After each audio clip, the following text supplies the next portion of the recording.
Hello everyone.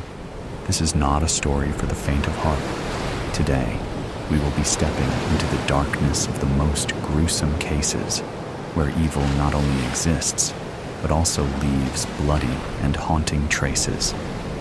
This is Real Gruesome Murder Cases, a series of true stories about murders that made the whole world shudder. If you are ready to face the cold truth in the gruesome corners of humanity, come with me to delve deeper into each case. When I read Beckett, in this room, cursed room, loved, cursed, where she slept, half-grown in her hometown t-shirt, shorts, no shorts, t-shirt worn with holes, on the floor, he having thrown it, under the bed, dust collected and swept and settled again, and again. Who? He. Not she. Gracious. There for the first time. Assuredly last time. No boys in the room, father said. Keep out. Nodded her head. But in the room, blue light hugging the window, scotch tape, peeling off the paint whether chipped or freshly laid or exhumed. He found her in the... No, not found. Held her in, under doomed blankets. A thumb, under a thumb, twisted under a thumb, urgently, unabashedly, shackled by his name, no name, names unknown, two in the bed, one, world flaring by, unedited film chopped and hacked, a sore thing, ulcers blooming somewhere, holes in her memory, in her body. Hush now. The slicing. Hush, I say. Feeling her own atomic skeleton.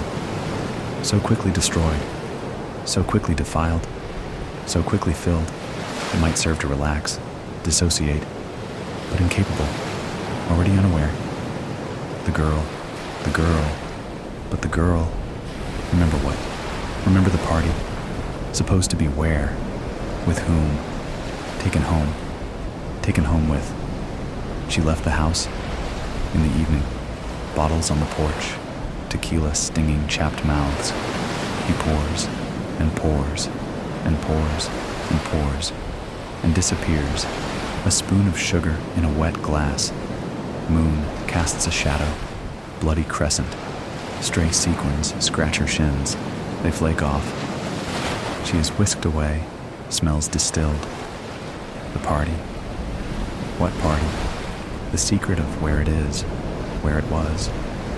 Must have been, seen by people scantily dressed, a stain on the night. She wore, the idea of what she wore, received poorly, with exhilaration, noted, clicked, recorded and frozen forever as she was. Those flashes, bright in her eyes, phone cameras glinting, periphery irritated, some kind of no man's land, couldn't breathe, too hot, couldn't hear her voice, escape, wanting it all to fade to black, anywhere else but here. So leave, let out into vapor. Where did she go? Seen? By anyone? Taken home, transported, goods handled, express shipping for dolls, laid to rest in a bed of bubble wrap, resting in bed. Then, a stranger. No, not a stranger. Couldn't be a stranger. To know her bed, in her room. Been in her room before, but father said no. Yet, so-called friend. Always easily trusted. Hand on her lower back. Her sentences half finished, since days with Velcro shoes. There like a mole. Constant. Dependable. Then swam in her mouth, syllables of his name. They're in her teeth, to be scooped out by dental floss, stuck, tip of her tongue, his finger on her pocked tongue, a moment of gagged silence. Lips form sounds learned in primary school. Not a scream.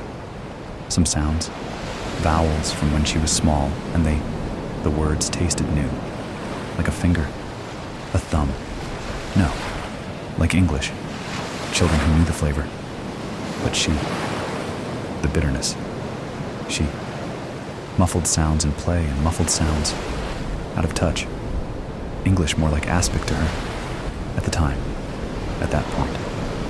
But somehow she found, but one universal language in hands and dirt under fingernails. Fingernails on skin, raking on skin, touches, sticking to drool, dirty kisses on monkey bars, language of friendship. A friend who understood her warped words, English forgotten, shoulder by shoulder, kisses with friends, wood chips licking open shoes, pigtails on her head with the little bows, and she forced herself to smile, yanked by the ends, tickled by the belly, touched. Little boys, being boys.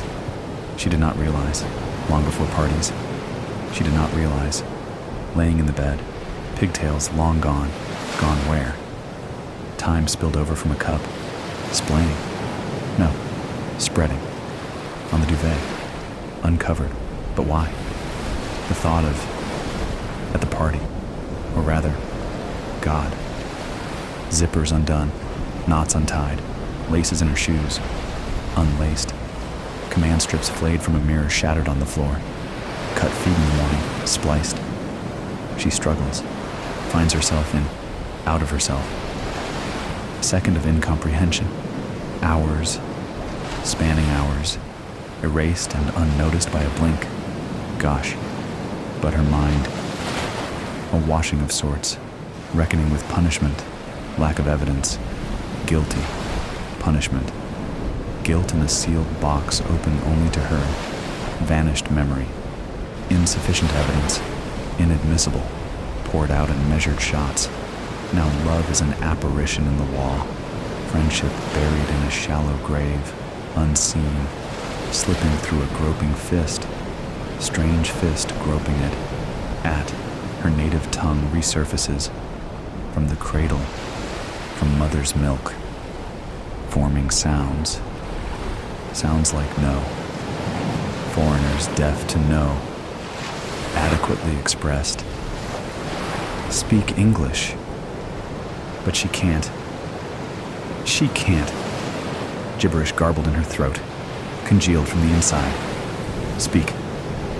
Error. Speak. Error. Suddenly. Indubitably. He. Unadmitted. Swine.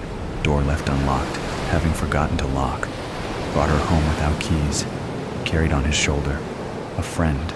Helping hand. By a friend. Since she met him. Day one. Fat black eyes, dirty handshake. Playgrounds. Those same pigtails, sinuous in his fingers. Friendship. Firm. Invitations to places. Introductions to people. Been in her room before. Some cousins to know of. Mario Kart in his basement. Pizza on trampoline forts. Sharing generously. Growing new body parts. Sheltered. Without doubt. Certainly not. How could she, not to see it coming? A girl and a boy, together, as friends, not to trail the wicked scent.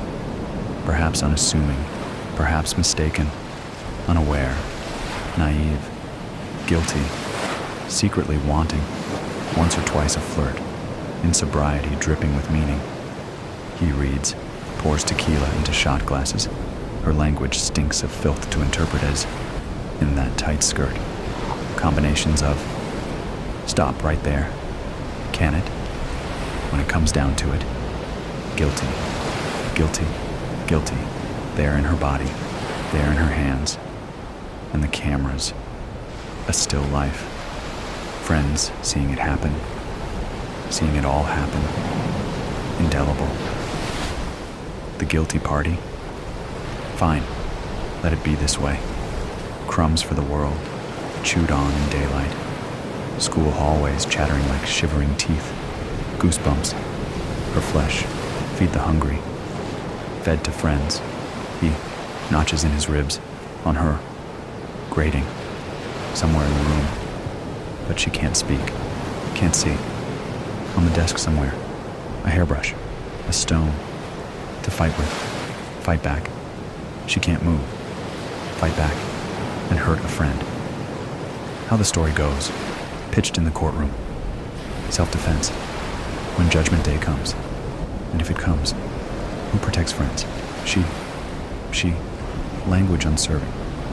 There in her body, there in her hands, there in her body, there in her hands. A friend. And she says nothing, does nothing. In this room, dressed for ruin. On a sticky Saturday evening in downtown Philadelphia, the line for Eden's Eden wrapped around the block.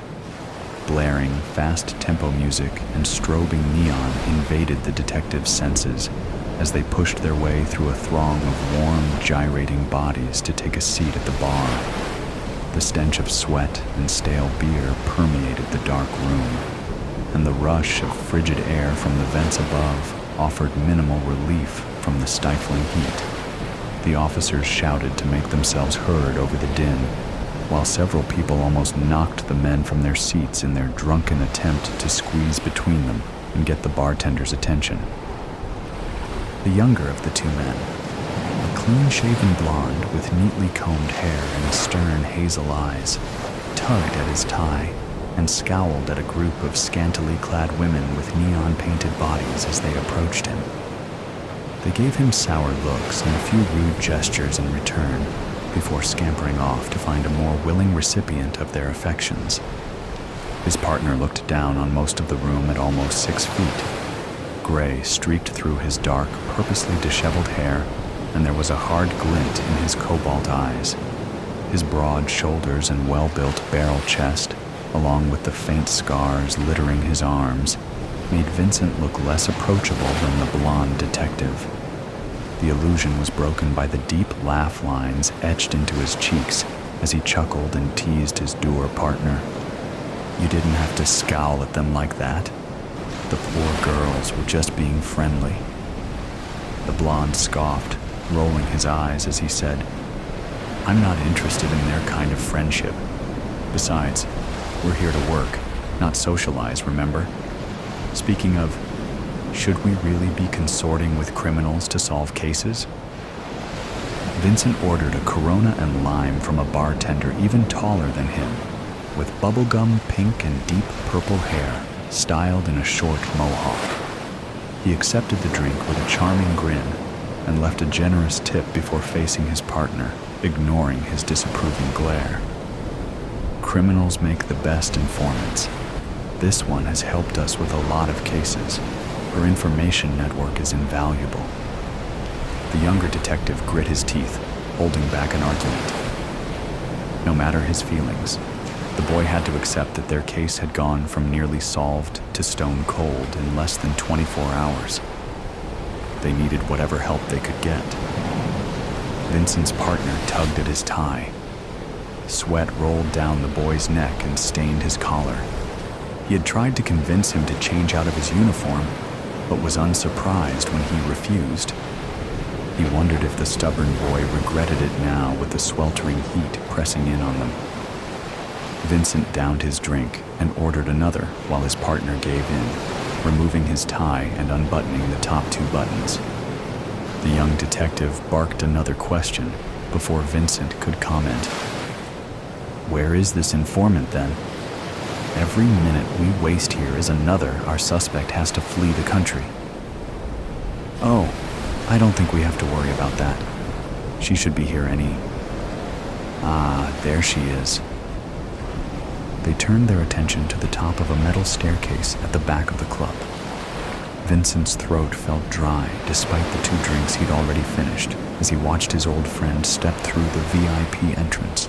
She gave her white suede jacket to the doorman with an alluring smile, then turned to face the officers as she descended the stairs. Diamond-studded gold stilettos clicked against the metal as she went. Her strapless, midnight pantsuit with a plunging neckline swayed around her ankles and long legs, but cinched tightly at her waist to accentuate wide hips and hug her chest. The fabric shimmered under the strobing neon lights, and the diamond choker that cascaded down her throat like a waterfall and nestled between her breasts flashed brightly. Smooth olive-toned skin contrasted the gleaming jewels perfectly. Bright copper ringlets spilled partially over one shoulder, the rest pulled back with a clip to show off the shaved right side of her head. Russet-painted lips with a prominent cupid's bow, dark, thick lashes, and a chocolate smoky eye highlighted her high cheekbones and bright, electric blue eyes. Vincent turned to face his partner as he scoffed and said, "You're joking." "Nope."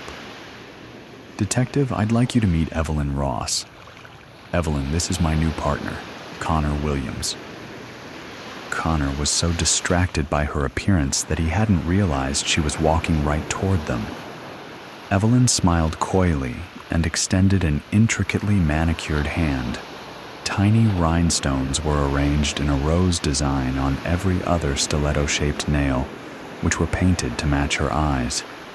Her breathy tone was deeper than Vincent remembered and laced with expertly veiled sarcasm. "It's a pleasure to meet you, Detective." Reluctantly taking her proffered hand, Connor forced an awkward smile and said, "Likewise." Her lips twitched with amusement as she dropped his hand, then turned to speak to Vincent with something akin to fondness. "Join me for a drink?" "Of course." Evelyn lifted a panel and moved behind the bar towards a burgundy-painted steel door, Vincent 2 steps behind her. Connor followed, but the senior detective shook his head and said, "Wait here. Get a drink or something. I won't be long." Then, before Connor had a chance to question him, Vincent followed the gang leader through the door. As the steel door to Evelyn's office closed behind him with a click, a chill washed over Vincent's face and arms, leaving goosebumps in its wake. A faint aroma of vanilla and dark cherries replaced the reek of sweat. Vincent's stiff shoulders relaxed at the familiar scent. 4 sleek leather armchairs surrounded a mahogany card table, and a personal bar stood in the far left corner. An ashtray made of cobalt glass sat on the table, clean and empty of any remnants. Vincent's fingers itched for the smokes tucked in his breast pocket. A single painting of a man and 2 women performing around a piano hung on the wall opposite him. It had hung there since the day it went missing from a museum in Boston some 30 years ago, when he was barely a thought. Evelyn's office was quiet, except for the clinking of glass as she poured them drinks. The reinforced concrete walls, painted evergreen, blocked out all trace of music or chatter from the club. Vincent sunk into the cool, smooth leather, stifling a sigh.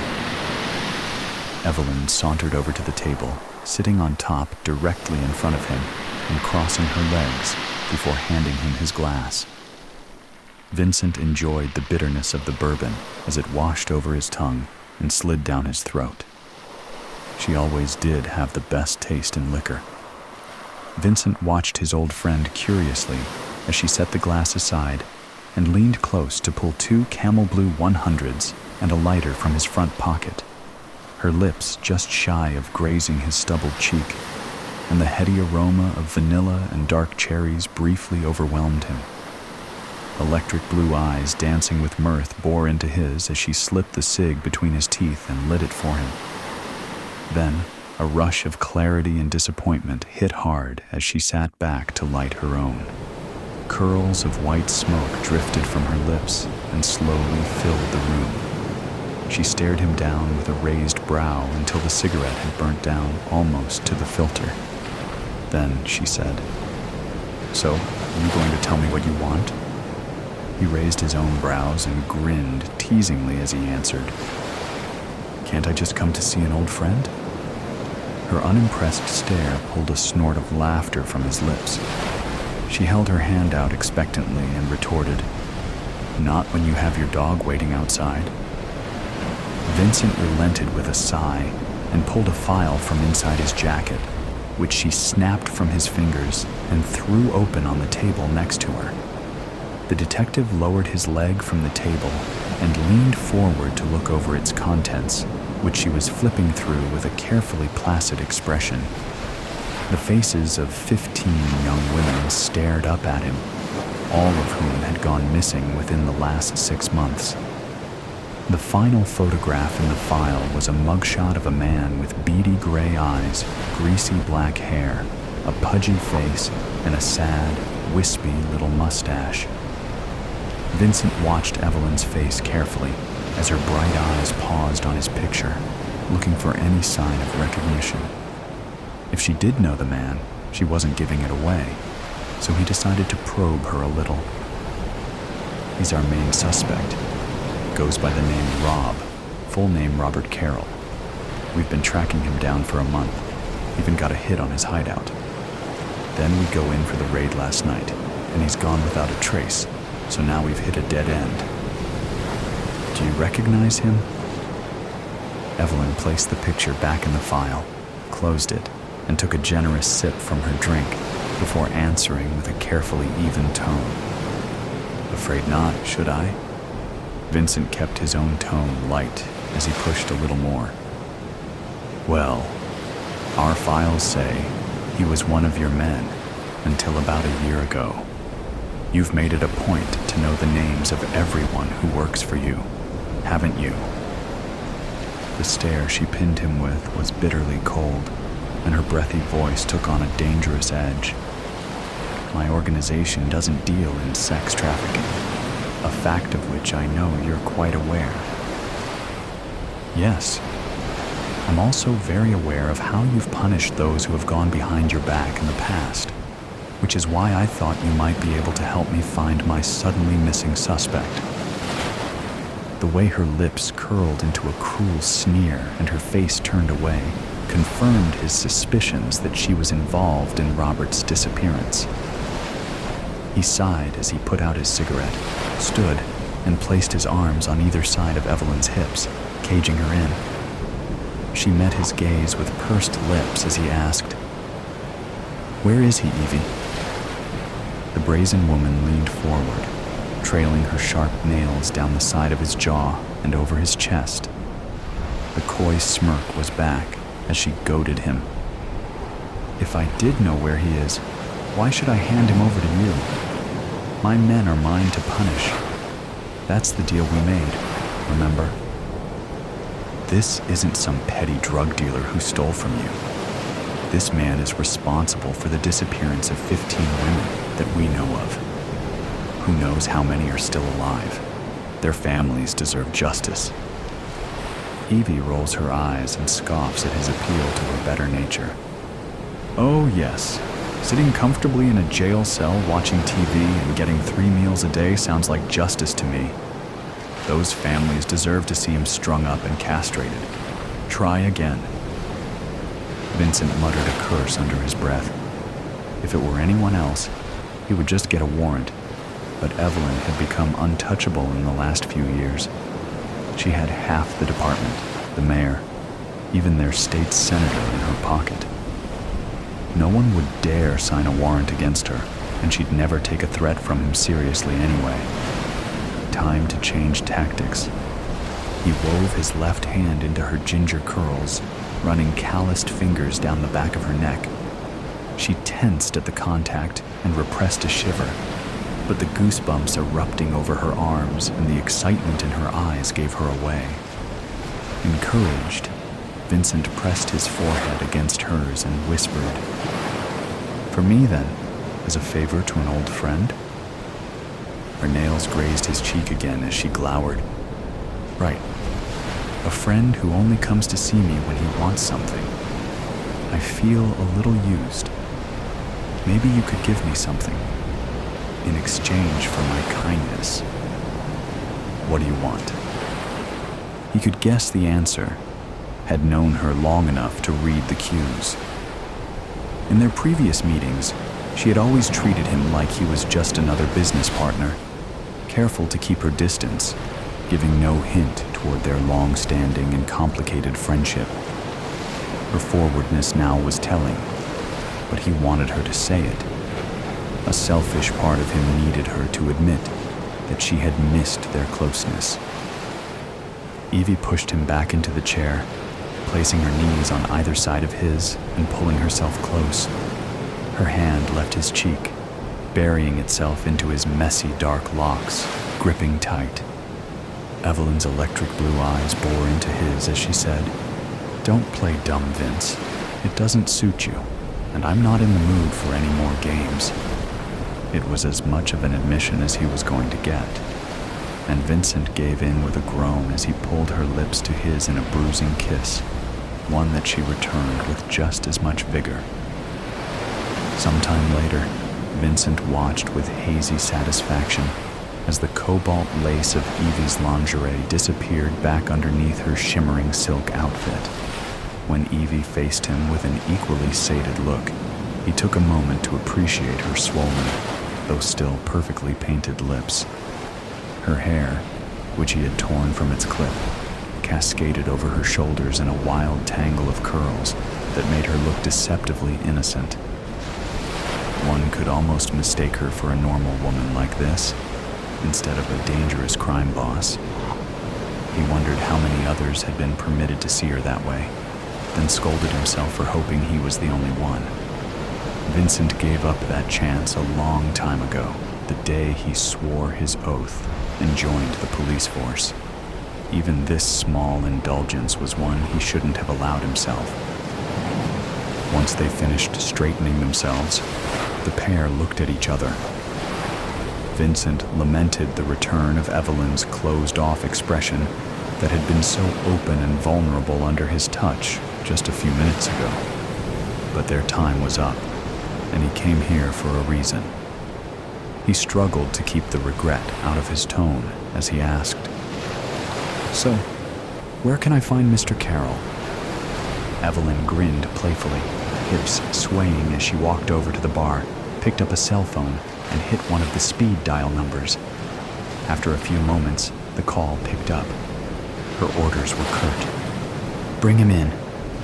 A side door that Vincent swore was a wall before opened, and a beat-up, barely conscious man who matched Rob's description to a T was shoved through by two bulky, suited thugs.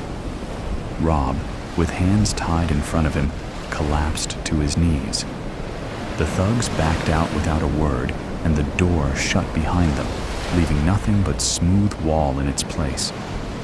Evelyn laughed at his incredulous glare and said, "He's all yours, detective." Vincent rolled his eyes and strode over to the quickly fading man, tossing a sarcastic remark over his shoulder as he yanked the suspect up. "If you were going to hand him over anyway, why bother making such a fuss?" She giggled and walked over to open the burgundy door for him. He could already see his younger partner's expression morphing from annoyance to surprise and disbelief. Evie's breath at his ear sent a tingle down his spine. "Well, I thought he would make a good gift, but I wanted something too. Don't pretend you didn't enjoy it." He glanced to the right to meet her roguish grin as she continued, "Happy birthday." Connor took the unconscious trafficker off his hands, so Vincent turned back to Evie, who stood in the doorway with arms crossed, looking way too pleased with herself. He had forgotten that his birthday was tomorrow, and that it was something he and Evie shared. Vincent chuckled wryly and carded a scarred hand through his hair as he thanked her. Then he helped Connor drag their suspect out to the car, tossed him in the back, and settled into the driver's seat. From the corner of his eye, he saw his partner open his mouth, most likely to barrage him with questions. "Don't ask, it's complicated. But now you see what I was saying about Evelyn being one of our best informants. This isn't the first time she's handed our guy right to us, and it probably won't be the last." Connor didn't press for more information. He faced front with a thoughtful, almost conflicted look, and the ride to the station passed in silence. A silence that Vincent spent thinking of her, of their bodies pressed together, and foolishly wishing that he could do it again. A perfect Sunday evening, except for the screaming and blood. A few years ago, I crossed Fairmont Street to avoid the sun. Had I been a hardier soul and stayed on the east side of the street, I might not have met the woman of my dreams, but I did cross the street, and I met Vivian. In the fullness of time, we fell in love. We have been together 5 years, and each day seems better than the last. Even today seemed perfect, except for the screaming and the blood. "You take the legs and I'll get the shoulders," Vivian said, as she reached down to grab the upper part of the bound and gagged man. I did as instructed, and we tossed the writhing body in the bed of the pickup truck. It wasn't easy because he was a fat son of a bitch. Jason Mobley, the man currently enjoying the view from the back of the truck, is as sorry a human being as we had ever come across. Without delving into the sordid details of his sins, suffice it to say that he has put more than one person in the ground and collected the insurance payout. Vivian's mom was one of the victims.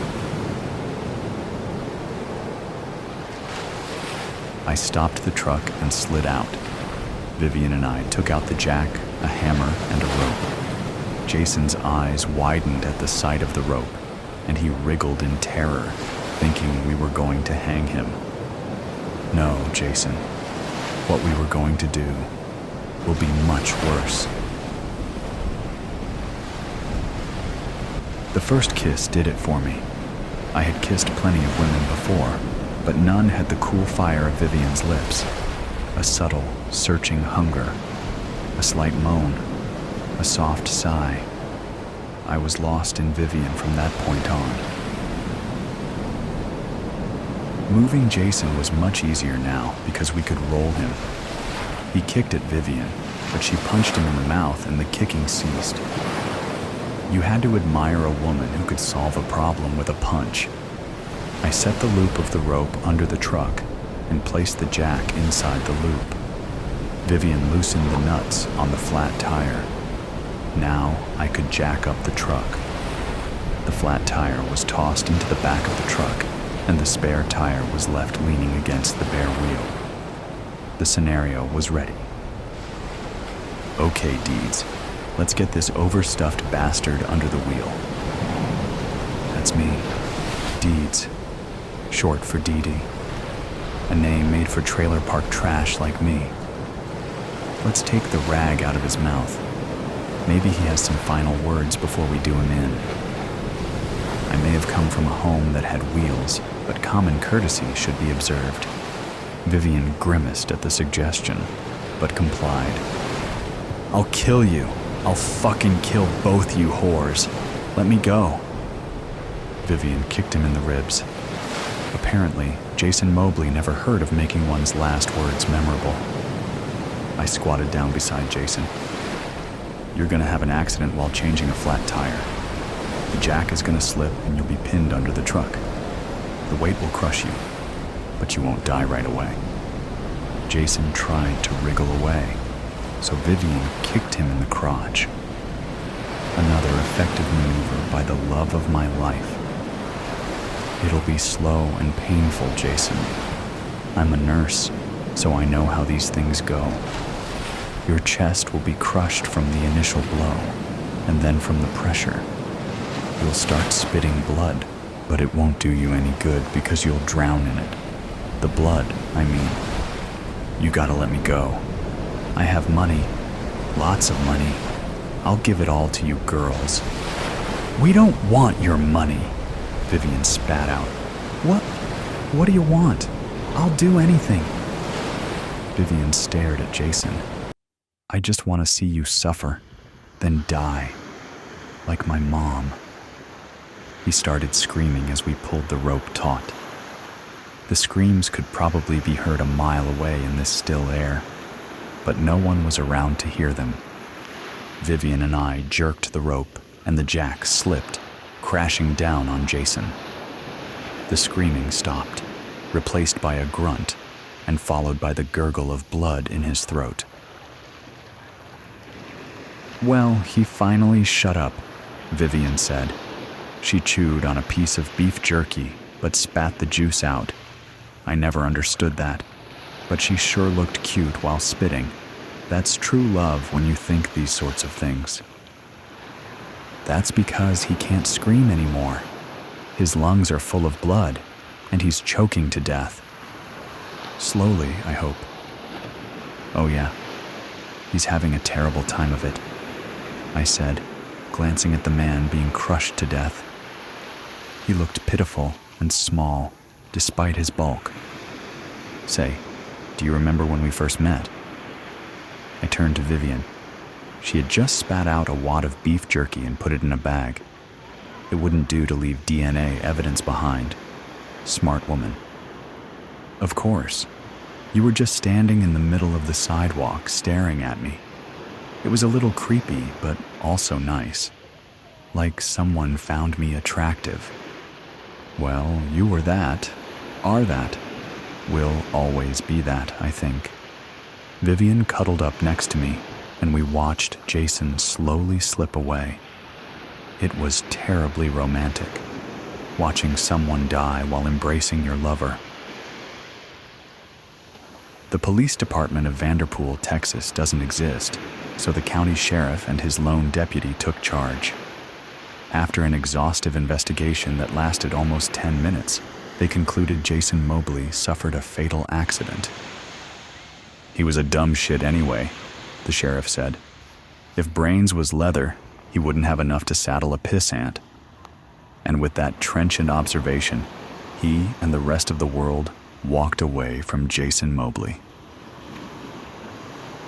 2 nights later, we were in bed, tired and at peace after some serious canoodling. The scent of jasmine wafted in with the cool breeze, the curtains fluttering in the indecisive light of a waning crescent moon.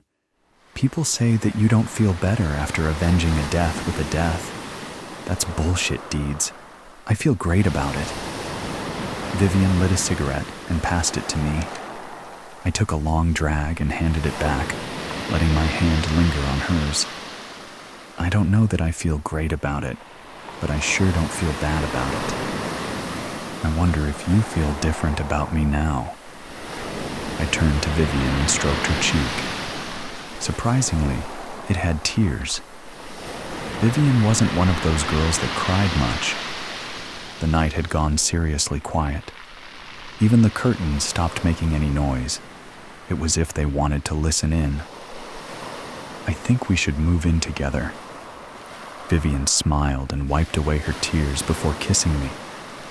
Like the first kiss between us, it swallowed me whole without consuming me. If we do that, all the people around here will call us lesbians.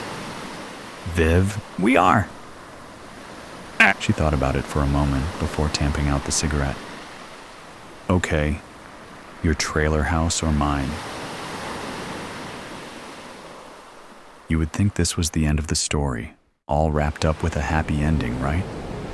My friends, this is just the beginning.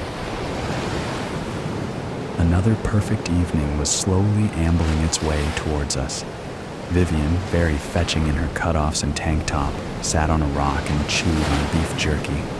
I was a little jealous that she could look so good after 10 years of living together. I was never what you'd call pretty, and the years spent toiling as a nurse were taking a toll on me. Not to put too fine a point on it, I was looking a little like 10 miles of bad road. I was also feeling my age, which was uncomfortably close to 40. I thought of my future a lot these days. More specifically, I pondered my life as an old lady. Vivian would tell you that I do this too often, and perhaps she's right. Her sunny disposition gives me sunburn because it never lets up. The problem is that she's too pretty. I see others looking at her, and I know what those looks mean. A cold dread squeezes me. A terrible thought gets in my head and stays there. As sure as sugar is sweet, Vivian will leave me one day. Which is why I have to kill her. That's what I tell myself anyway. It isn't easy corralling a rattlesnake. First, you have to find them. Then you have to coax them into a bag without getting bitten. Then you have to feed them and keep them hidden so your victim is caught unawares. I am going to considerable lengths to kill Vivian and make it look like an accident. I hope she appreciates it. Sunday afternoons are hot in August around here, but it starts to cool off around 7 o'clock. When the evening starts to make an appearance, the magic of the area gets serious. This particular Sunday evening was splendid. The wind whispered through the prairie grass and tickled the leaves of the gnarled oaks. Lizards skittered here and there, looking for food or shelter or, perhaps, just a few final rays of sunshine. I tossed my well-kept rattler in the bed of our pickup truck and induced Vivian to come out for a walk. We had our special place about 3 miles down the road. We would often drive there and spend hours walking over the hills and finding a good place to have a late picnic. The picnic usually ended up with us drinking too much cheap wine and getting naked. I hope we didn't traumatize the lizards. And now we come to it. The dastardly deed. Things didn't turn out as planned. I spied on you. Vivian's confession wounded me. How can a person reasonably expect to commit murder when the intended victim is better at it? She had me wrapped up in cellophane, Glad Wrap, BTW, before I knew what was happening. It was a little embarrassing to be put in such a position, but even worse was the betrayal. I should have known, though. She stopped kissing me like she used to kiss me. I never thought it would come to this, Viv, but you kept on getting prettier, and I just got older. Vivian took the bag with the snake from the back of the truck and laid it down by my feet. She knelt next to me and stroked my hair. I could see the tears streaming down her face, and her chest spasmed as she tried not to sob. I still love you, you idiot, but I can't let you kill me. I could argue the point, but I didn't. No use. She held the upper ground, and she had the snake. I eyed the bag distastefully. Vivian saw me and understood. Probably not a very pleasant way to go, but it's what you had planned for me. True enough, my journey in life is over. I know that because I know Vivian. She'll carry through with the deed, and I'll be just another rattlesnake victim in South Central Texas. The only consolation I have is that she's too smart to get caught. I deserve to die, but she doesn't. It'll probably hurt, Deeds. It has to be the ankle so it looks like an accident, and it'll take a while to stop your heart. I'm sorry, sweetie. It hurt like hell. This is my last bit of writing because my hands are starting to tremble. Like Jason Mobley, I don't have any high-minded final words. I just wish the bitch hadn't outfoxed me. Vivian's narrative. Deeds forgave me for what I had to do. I know this because we kissed one last time, right before the snake bite. It was the same as the first time she kissed me. I can't describe things as well as her, but when she kisses me like she means it, the feeling of her love lingers long after the lips separate. I'm gonna miss her like hell. A night out. It's 1:30 in the morning and the bass is hammering so hard I feel it beat in time with my heart. It could be my adrenaline. No one sees me. I'm invisible to them. I've always had the ability to make myself invisible. Most of my life was spent being invisible to others. It's a hell of a superpower right now. The lights are flashing and the beautiful bodies of strangers are grinding against each other to music. It's an odd mating ritual. I don't understand it. You get dressed up, made up, and go writhe against a stranger in the hopes of either getting laid or a prospect of getting laid at a later date. And maybe, just maybe, this night of painted-up grinding on a stranger will lead to a relationship. Isn't that how I got here, though? The bar is backlit, and the bottles glow with ephemeral promises of a good time. The floor is sticky, where hopeful patrons have bumped into each other, or tried to maneuver around each other unsuccessfully.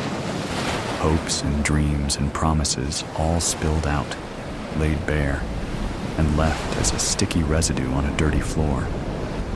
I amble through the labyrinth of bodies attempting to make my way to the bathroom. I've been here before, to this club, not this situation, 1,000,000 times before.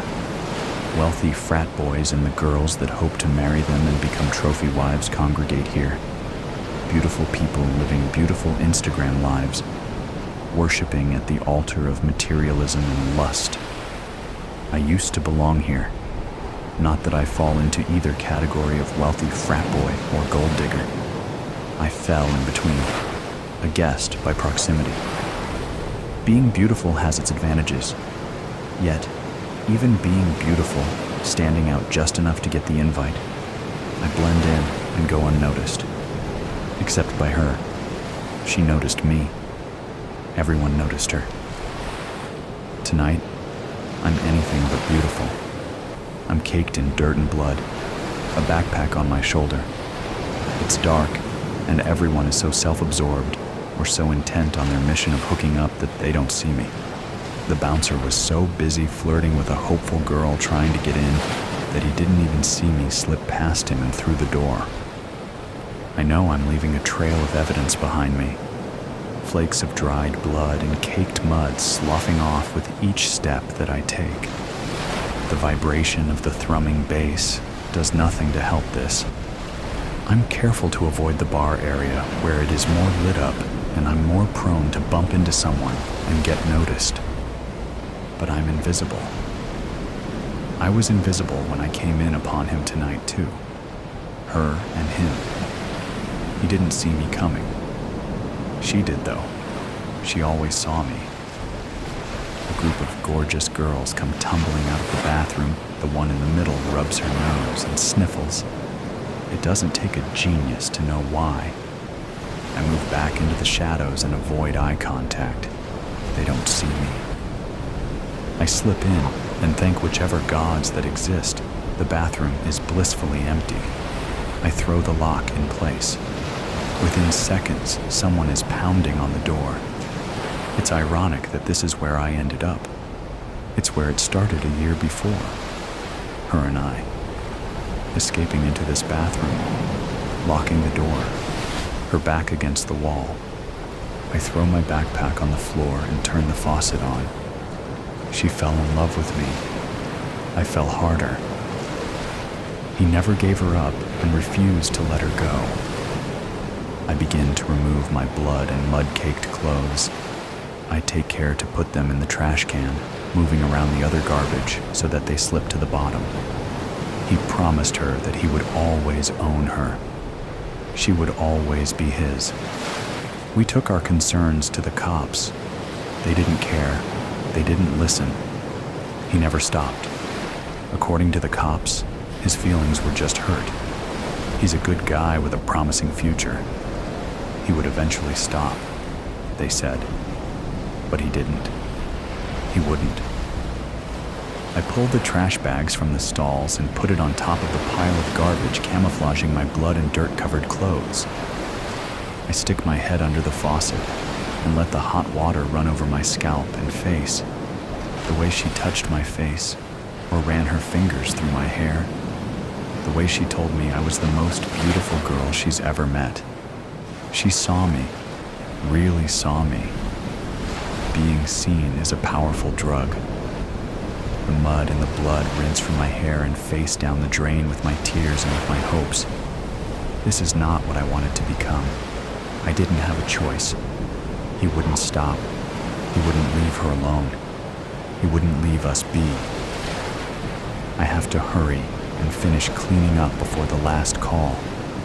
The hot water reminds me of the feeling of his hot blood on my hands. I didn't expect it to flow like that. Viscous and hot, and so much of it. There's more angry pounding on the door, shouting. I need to move faster. My eyes look dead. I watched his eyes as he died, as the light went out. I slick my hair back into a tight knot. reminiscent of an old Robert Palmer video. If you don't know what I'm talking about, Google it. It was iconic a million years ago. I've always loved the classics. So much more raw than today's auto-tuned bullshit. She loved to listen to the classics with me, laugh at the videos as we streamed them on our television. I add my heavy black eye makeup and dark burgundy lipstick. It looks dramatic against the paleness of my face. His face went pale as his eyes went dark and his blood drained so fast. I pull out a thin black tank top and black pants and throw them on. I rub the dirt and blood off of my chunky Doc Martens and throw on my necklaces. I look once more at my hands that just killed a man and dragged his body to a river and dumped him like trash, and make sure to clear any remaining residue from underneath my nails. He shouldn't have tried to do what he was about to do. Not to her. I wouldn't let that happen. He had to know I wouldn't let that happen. He had a death wish. The pounding on the door is getting more intense.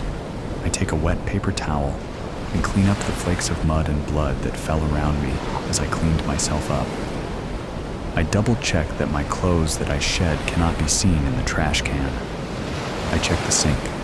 I check my makeup. Flawless. I open the door and make my way back through the crowd of angry girls who were made to wait. And she's there, waiting for me, against the bar, just like the first night where it all began. She watched me kill a man, and she is still here for me.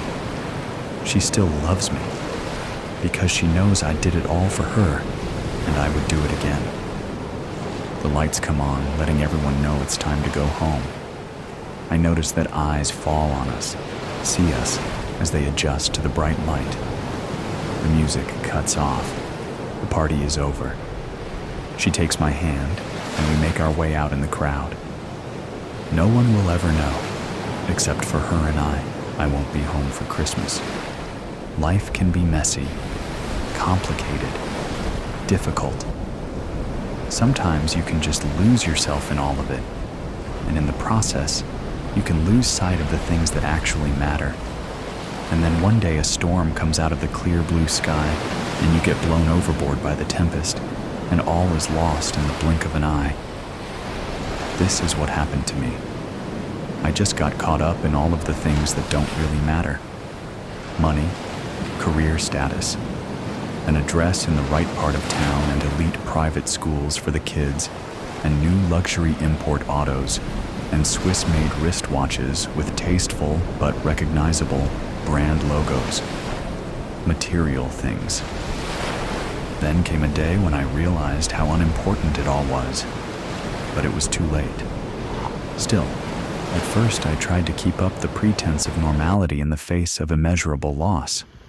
I had already bought the 12-foot Douglas fir Christmas tree and put up the holiday decorations all around the house. Family was flying in from 3 different states to visit for the holiday. I had arranged car service from the airport for everyone, a catered gourmet dinner for Christmas Eve, nice gifts for all, and I even took the time to memorize a heartwarming toast to the whole family before we sat down to eat. In the end, I had to just junk this because of the references to my wife and children. More than that, really. It just didn't work at all anymore. What was I supposed to do? I felt some strange obligation to appear unfazed, composed, in control of my emotions and my world. I don't know. That has always been my way, or at least the image I have always wanted to project. It's hard to say how much of it was ever truly real, and how much I just manufactured, for whatever reason, and it doesn't matter any longer anyway. It all happened on the evening of December 23rd, and everyone was flying in the next day. I was just numb afterwards, and didn't have the time or motivation for all the phone calls before those flights took off in the morning, so I was left with no choice but to inform everyone of what happened when they arrived at our house that day. My house. Once they were all there, and I had dodged the uncomfortable questions for as long as I possibly could, I gave a very different and mostly improvised speech from the one I had originally planned. Somehow, I made it to the end with dry eyes, though no one else did. I cried enough the previous night at the hospital. I wasn't sad anymore. I was just angry now. Well, folks, it seems that everyone has had a chance to grab a beverage, and although we are not fully gathered together as a family right now, I would like to proceed with some very unfortunate news that I have to share at this time. Not exactly a toast. Nothing like a toast, actually. The opposite of a toast. Just some words I have to say. I took a deep breath and a long, slow sip of my Macallan Scotch. I felt all the eyes on me, and I thought about what I should say, what I could say. I hadn't planned this out. I tried. I just couldn't. I want to thank you all for coming this far to spend the Christmas holiday with us, but I am afraid that us is just me now. Yesterday evening, around 6:30 p.m., Melanie and the kids were driving home from the mall down the road when they were T-boned at the intersection of Torrance and Sepulveda by a 25-year-old off-duty sheriff's deputy named Kyle Langtree, who ran a red light. All three of them were killed, but the sheriff's deputy, driving a large SUV, only sustained a concussion and some minor injuries. He is still in St. Mary's right now, but expected to be released within a day or two. I paused and drained off the rest of my scotch. Everyone stared at me, their faces fixed in various expressions of shock and horror and disbelief, the tears already starting to fall. Hands were raised to cover mouths. I took another deep breath and continued, not even knowing what to say next, only knowing that I had to say something. I kind of muttered the next part down towards my shoes. The local news channels are all reporting that this sheriff's deputy had just left a holiday party at a bar down the street, and the LAPD officer who was first on the scene breathalyzed this guy, and he apparently blew a 1.8 BAC, more than twice the legal level for DUI. When the LAPD cop radioed this in, he was advised that this sheriff's deputy was the younger brother of both the local DA and the U.S. congressman representing this district. This was picked up over the police scanners used by several local news outlets. Instead of being taken to jail, he was taken to St. Mary's, like I said. Apparently, he also had 2 prior DUIs that were both dismissed for no apparent reason. You can read about it all here in today's paper if you want. Front page. I dropped a copy of the local newspaper on the table.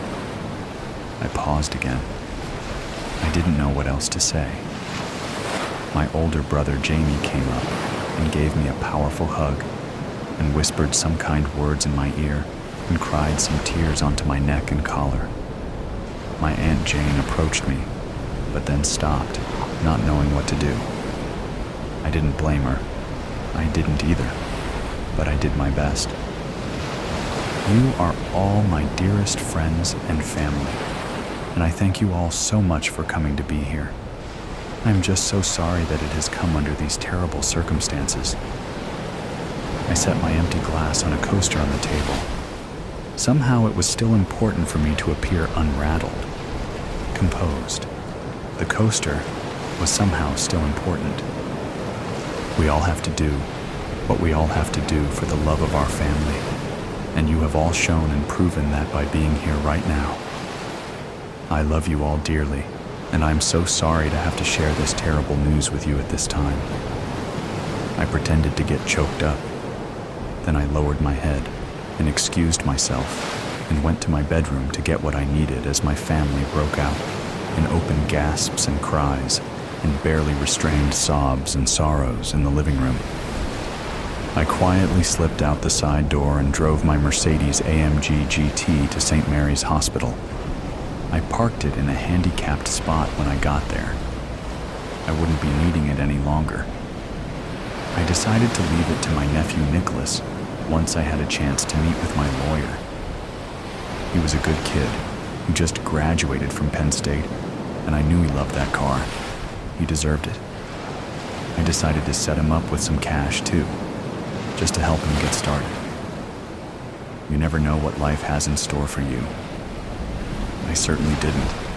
And that's how I ended up here, sitting in this small cell in the LA County Jail, spending Christmas Day all by myself, eating a bologna sandwich for dinner, or trying to anyway. I don't have much appetite. This is the first time in my entire life that I have spent Christmas alone. I will be on suicide watch for the next 48 hours, and after that, the wheels and gears of the legal system will make their slow and inevitable turns, and I will end up in Pelican Bay or San Quentin or someplace like that for the rest of my life. Murder 1, assault with a deadly weapon, menacing, illegal parking in a designated handicap space. Haha. They have me. They have me dead to rights. They have me on video for all of it. I don't care. It was unfortunate that I had to put down that security guard who tried to stop me from reaching Deputy Langtree's hospital room, though. I shot low in the center of his thigh. Hopefully he will be okay. Hopefully I missed the femoral artery. I tried my best, but it all happened pretty fast and I'm no marksman. It could have been worse, I guess. At least he was already in a level 1 trauma unit. Young guy. I feel bad about that part. They won't tell me anything about how he's doing, or if he has a wife and kids or anything like that. I hope he's okay. I will leave some money for him too once I meet with my lawyer and update my last will and testament, for whatever that might be worth. I don't know what else I can do. I just feel really bad about it. I never wanted to hurt anyone else. Anyway, they can't keep me on suicide watch forever. And like I said, we all have to do what we all have to do for the love of our family. I did what I had to do for the love of my family.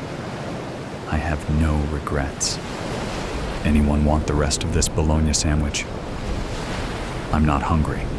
Merry Christmas. I think this one will probably be my last, but I hope you enjoy many more, engulfed in the warmth and love of all your family and friends. I just need to find a rope where time almost stands still. Okay, how do we start this story? We could start it with character descriptions. Nah, that's on you and your imagination. We could write a beautiful description of atmosphere and breathtaking elements. Nah, not going to happen. Then how?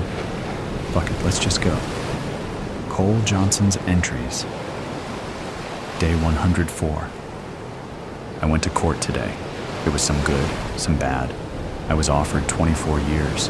That's good. I won't see Sally or my children for 8,760 days. That's bad. This is a decision I must absorb. My attorney says it's the best I will get and advises I take it. I won't. I did not do anything wrong.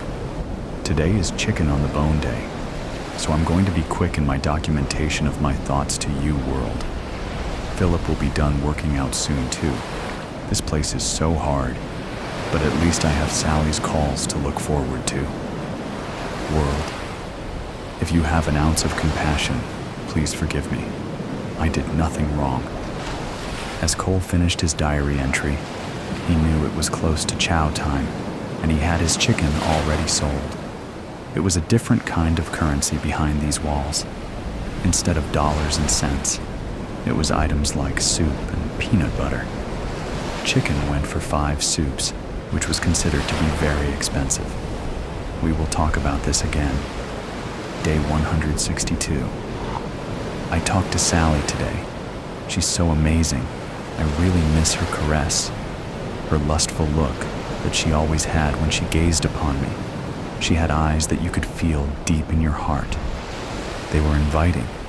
I could see she was deep in thought about me, and I could almost reach into them and pull her soul into mine. We talked about our normal topics at first: bills, her work, our longing for each other. The one thing we never discussed was my crime or my potential sentence. I know what's coming, and she does as well. I told her how much I missed her. We recalled our first date for the 500th time.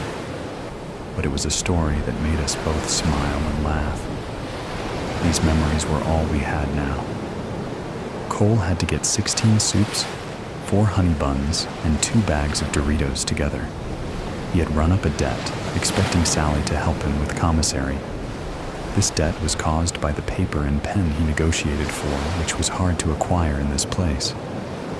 He wanted to write Sally letters, as well as his children. Although, there were other ways to earn items when you're broke. We will not get into that unpleasantness right now. Day 315. I finally acquired a pen. These golf pencils are only good for writing these entries, not really meant for the long letters I want to write for my children and Sally. Baby mama will no longer let the children take my calls, so getting this pen now was perfect timing. Question is, will the price I paid for it come back to haunt me? In here, debt is bad, so I don't know what will happen. I need to sell more spice, but I have been transferred to the 600 block, which is all pizza and folks that don't do drugs. Ugh, it's always something. I guess I will write my children. It has been over 60 days since we spoke. I really hope their mom reads these letters to my kiddos. Cole had procured that pen at a great cost, pretty much all of his commissary, so he had to reach out to others to try and get the funds so he could get more commissary. This was not on his top 10 list of favorite things to do.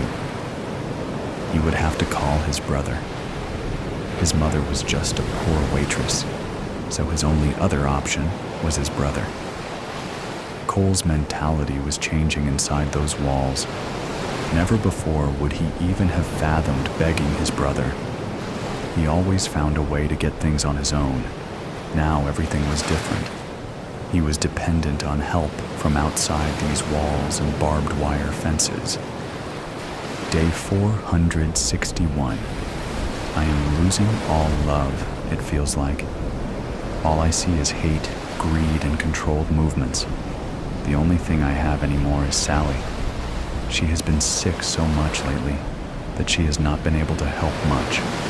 Our phone calls are spread out now and have become less frequent due to the financial burdens I bring.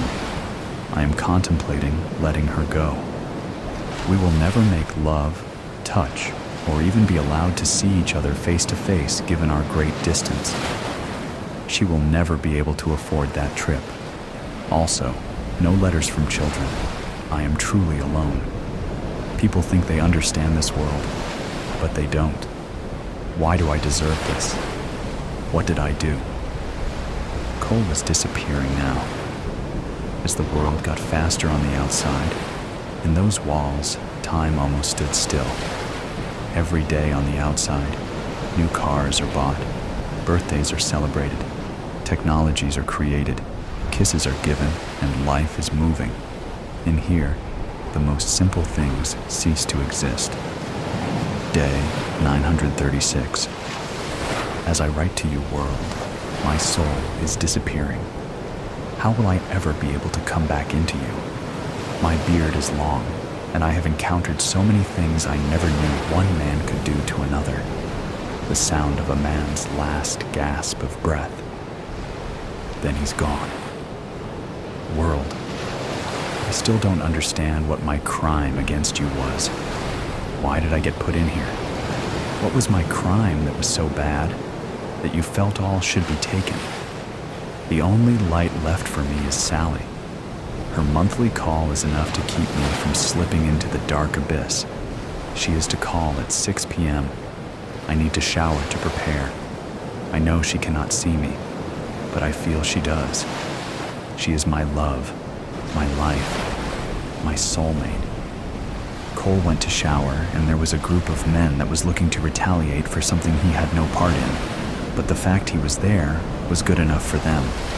It was a wrong place, wrong time type of deal. Day 966. World, as I write this entry, I can barely see due to the beating I took in the shower. I need your help. I missed my call with Sally. That's all I could think about as the four men repeatedly stomped my skull. I have been in the infirmary, and when I get out, I am looking at 60 days in the hole, because I won't say who jumped me. So, I sit here and write, which is all I have anymore. World, you're the only one who hasn't abandoned me. Can you hear me? All I need is a small sign to know that at least you are real. You and Sally are all I have. I need you, world. The beating Cole took was severe. It fractured his skull, broke 9 ribs, and put him in the infirmary for 30 days. Due to his silence, he was going to be put in isolation for 60 days. In here, someone always has to pay. However, the hole was a lighter sentence than talking. Talking would have meant his life. Day 1027. I'm back. My wounds are better. I'm still sore, but I'm better. I will never regain the teeth that I lost. Now, every day when I look into the mirror, reflective film, taped to the wall, I get reminded of that missed phone call. I tried all day to call Sally collect, but it was not accepted. She probably found someone else. It's for the best. She deserves to move past me. I'm only a grim anchor in her life, dragging down her happiness. I guess it's just us now, world. Please send me some sign so I know you're really listening. I am so lonely now, world. Help me, so I do not become the hate that surrounds me all of the time. As Cole struggled, all communication with Sally ceased now. He was all alone. He knew now all control was gone. No word from his children, no nothing. He had only one choice now, to take the plea. He would never be able to prove his innocence. This was his life now. Day 1. 1643. Well, it's time, world. I am taking the plea. 24 years, 8,760 days, 210,240 minutes, 12,614,400 seconds. I know now that the world, yes, you, will never forgive me. Even you have to let go of me. Now, it's only these walls, this disparity. The only thing I have to look forward to is being consumed into this life. I will never admit my guilt in my heart. You, world, have let me go, so I must live only here now and continue to survive. World, goodbye. This will be my last entry. I must kill the Cole Johnson of my previous life and become the Cole Johnson behind the walls. Years passed. Then one day, a graying Cole looked under his mattress to find the journal. He picked it up and began to read. He could only sit and weep as he read words that still had a sliver of hope and moments of joy. It was an emotion that Cole had not felt in a long time. Those feelings of hope, love, ambition, and the possibility of a future were all gone now. He was covered in tattoos, not because they were cool, but because they told his story behind these walls of who he was and what he had done. As Cole held that journal and looked into that so-called mirror, he didn't recognize the man looking back at him. It was only a shell of himself. He decided to write in that journal once again.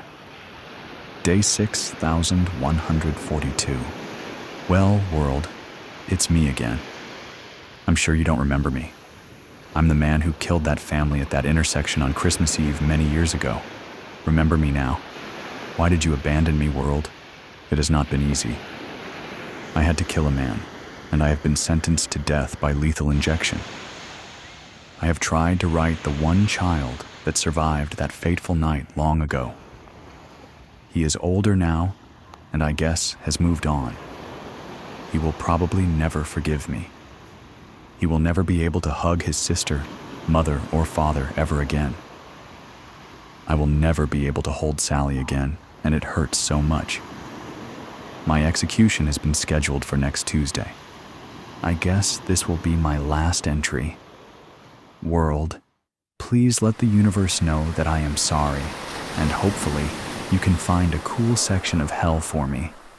If I could only see my love just one more time, hug my children one last time.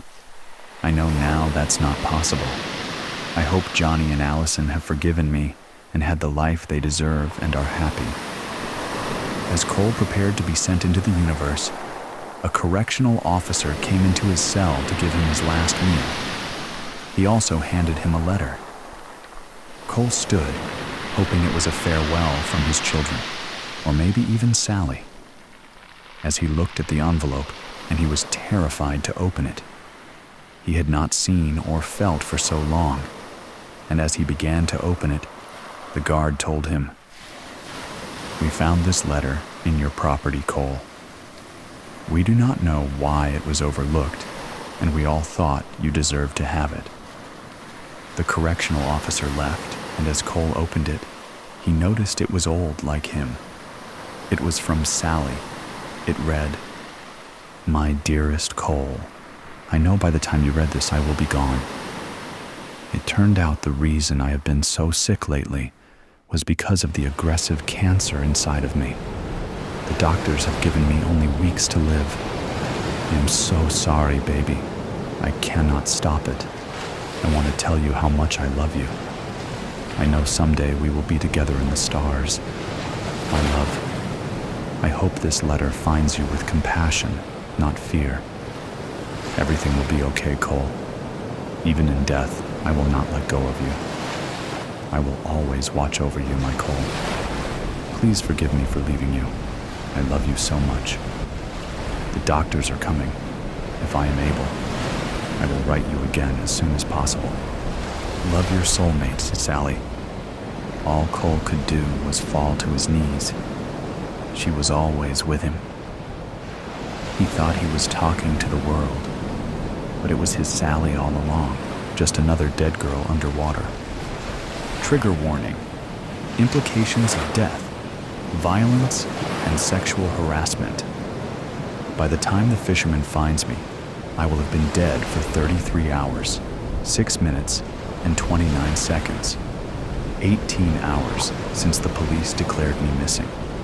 15 hours since Zoe told my biology teacher that my tent was empty, that I hadn't returned from the party we'd snuck out to the night before. Careful, quiet, every twig a possible snitch. It was exhilarating, our hearts pounding, the smell of pine and seaweed thick in the air, and the moon a perfectly curved sickle. Zoe held my sweaty hand and didn't let go until we passed the tents and joined the others by the lake. The music on someone's phone was turned down just low enough for us to make out Billie Eilish's raspy voice. One of the guys offered us a beer, kept cool in the pitch-black lurking water. I remember thinking I couldn't tell where the lake ended and the forest began. The first article published by a local newspaper reads, "Promising high school student missing after night swim in lake." Shortly after, the Water Rescue Service and Fire Brigade take over the search. Dogs comb the area, their noses trailing through the damp earth. A human chain forms, people moving slowly through the woods, eyes scanning for any sign of me.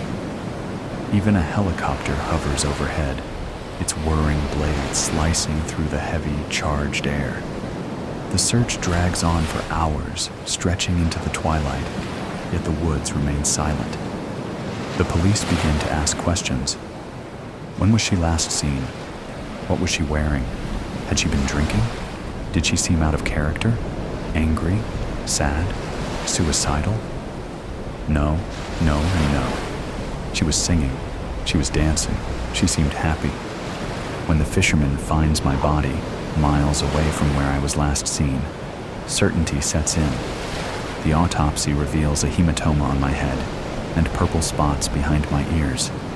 The coroners examined the water in my lungs and confirmed that I wasn't dead before entering the water. I died by drowning. My classmates are questioned again. Zoe claims to have left early, while I stayed behind with her twin brother, Tom, who has been in love with me since middle school. Tom's behavior strikes the police as odd. He insists he barely spoke to me, despite people seeing us leave the party together for a few minutes. When my body is examined, traces of Tom's skin are found on my clothes, trapped between the fabric layers. Still, Tom sticks to his story, perhaps because the truth would embarrass him for some reason. Or maybe he's just afraid of the questions that would follow and the scrutiny that might come with them. Tom is right, in the broadest sense. We really only exchanged 3 or 4 sentences that night, but only because Tom's mouth was otherwise occupied with me. I had enjoyed every second of it, and looking back, I wish I'd given him a real chance. But I was too worried about what other people might think. So, as usual, I brushed him off, leaving him to walk away from the party feeling hurt. Cassandra insists she heard Zoe and me arguing that night, just before Zoe headed back to the campsite. According to her, we were fighting over Tom. Of course she would say that. What else would 2 girls argue about if not a boy? Cassandra even claims that Zoe pushed me, though Zoe denies it vehemently. She denies discussing Tom at all, insisting it was about something else, something that wouldn't come to light until much later, when our biology teacher became a suspect. But Cassandra holds firm to her version.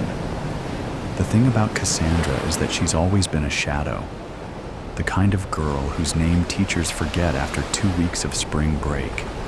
Kelly, Cindy, Carrie, something with a C though, right? So, when she finally gets the chance to talk to the police and be part of the investigation, she jumps at it. Unfortunately, Cassandra isn't much help to the investigators. She leaves the party at 2 a.m., just 40 minutes before I die, leaving me alone with a group of guys who've brought along some tranquilizers. Sitting next to them felt like being stuck in a fever dream, where Jacques Derrida explains quantum physics at a frat party. At some point, I decided it was time to head back. One of the guys casually asked if I needed someone to walk with me, and I said yes, but no one moved. I glanced back, the campsite faintly visible through the cold, white light filtering through the pines. It was only a few meters away, just beyond the trees. I'd walk this path for days, never once feeling threatened by the shadows in the bushes. But tonight, that sinking feeling in my stomach wouldn't go away. Still, I refused to be that girl. The one who got scared at every creak in the dark. The one who needed someone to hold her hand for a few steps. So I stood up and said I'd walk alone. Instead of sticking to the dark trail, though, I decided to take a small detour along the riverbank, a bit longer, a bit lighter, and hopefully a bit safer.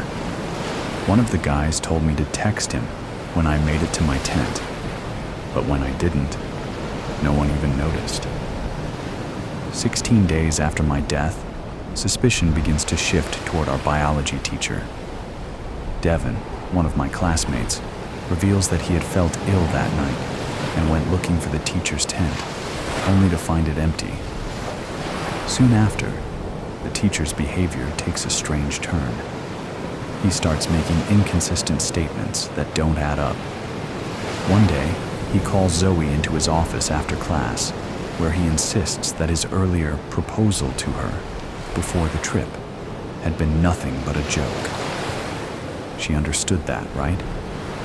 It was sarcasm, he says, claiming that what he really meant was that if she wanted to improve her grades, she should consider attending a tutoring service. And this is where Cassandra steps in for the final time. She confesses that she visited our biology teacher after the party, and that they went to the boathouse, where, according to her, nothing bad happened. he was just there for me.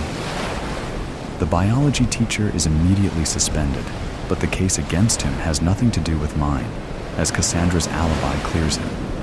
Meanwhile, the suspicions surrounding Zoe and Tom are too weak to pursue. My case remains unsolved, and eventually people begin to accept the idea that it was just a tragic accident, that I must have hit my head when I jumped into the water. They agree that I seemed unhappy, not just that night, but in general, and that my relationship with my parents, who expected me to excel in everything, was strained. Perhaps the pressure had finally got to her. It's all unsatisfying, of course. Unsatisfying for the local magazine, whose updates eventually dry up.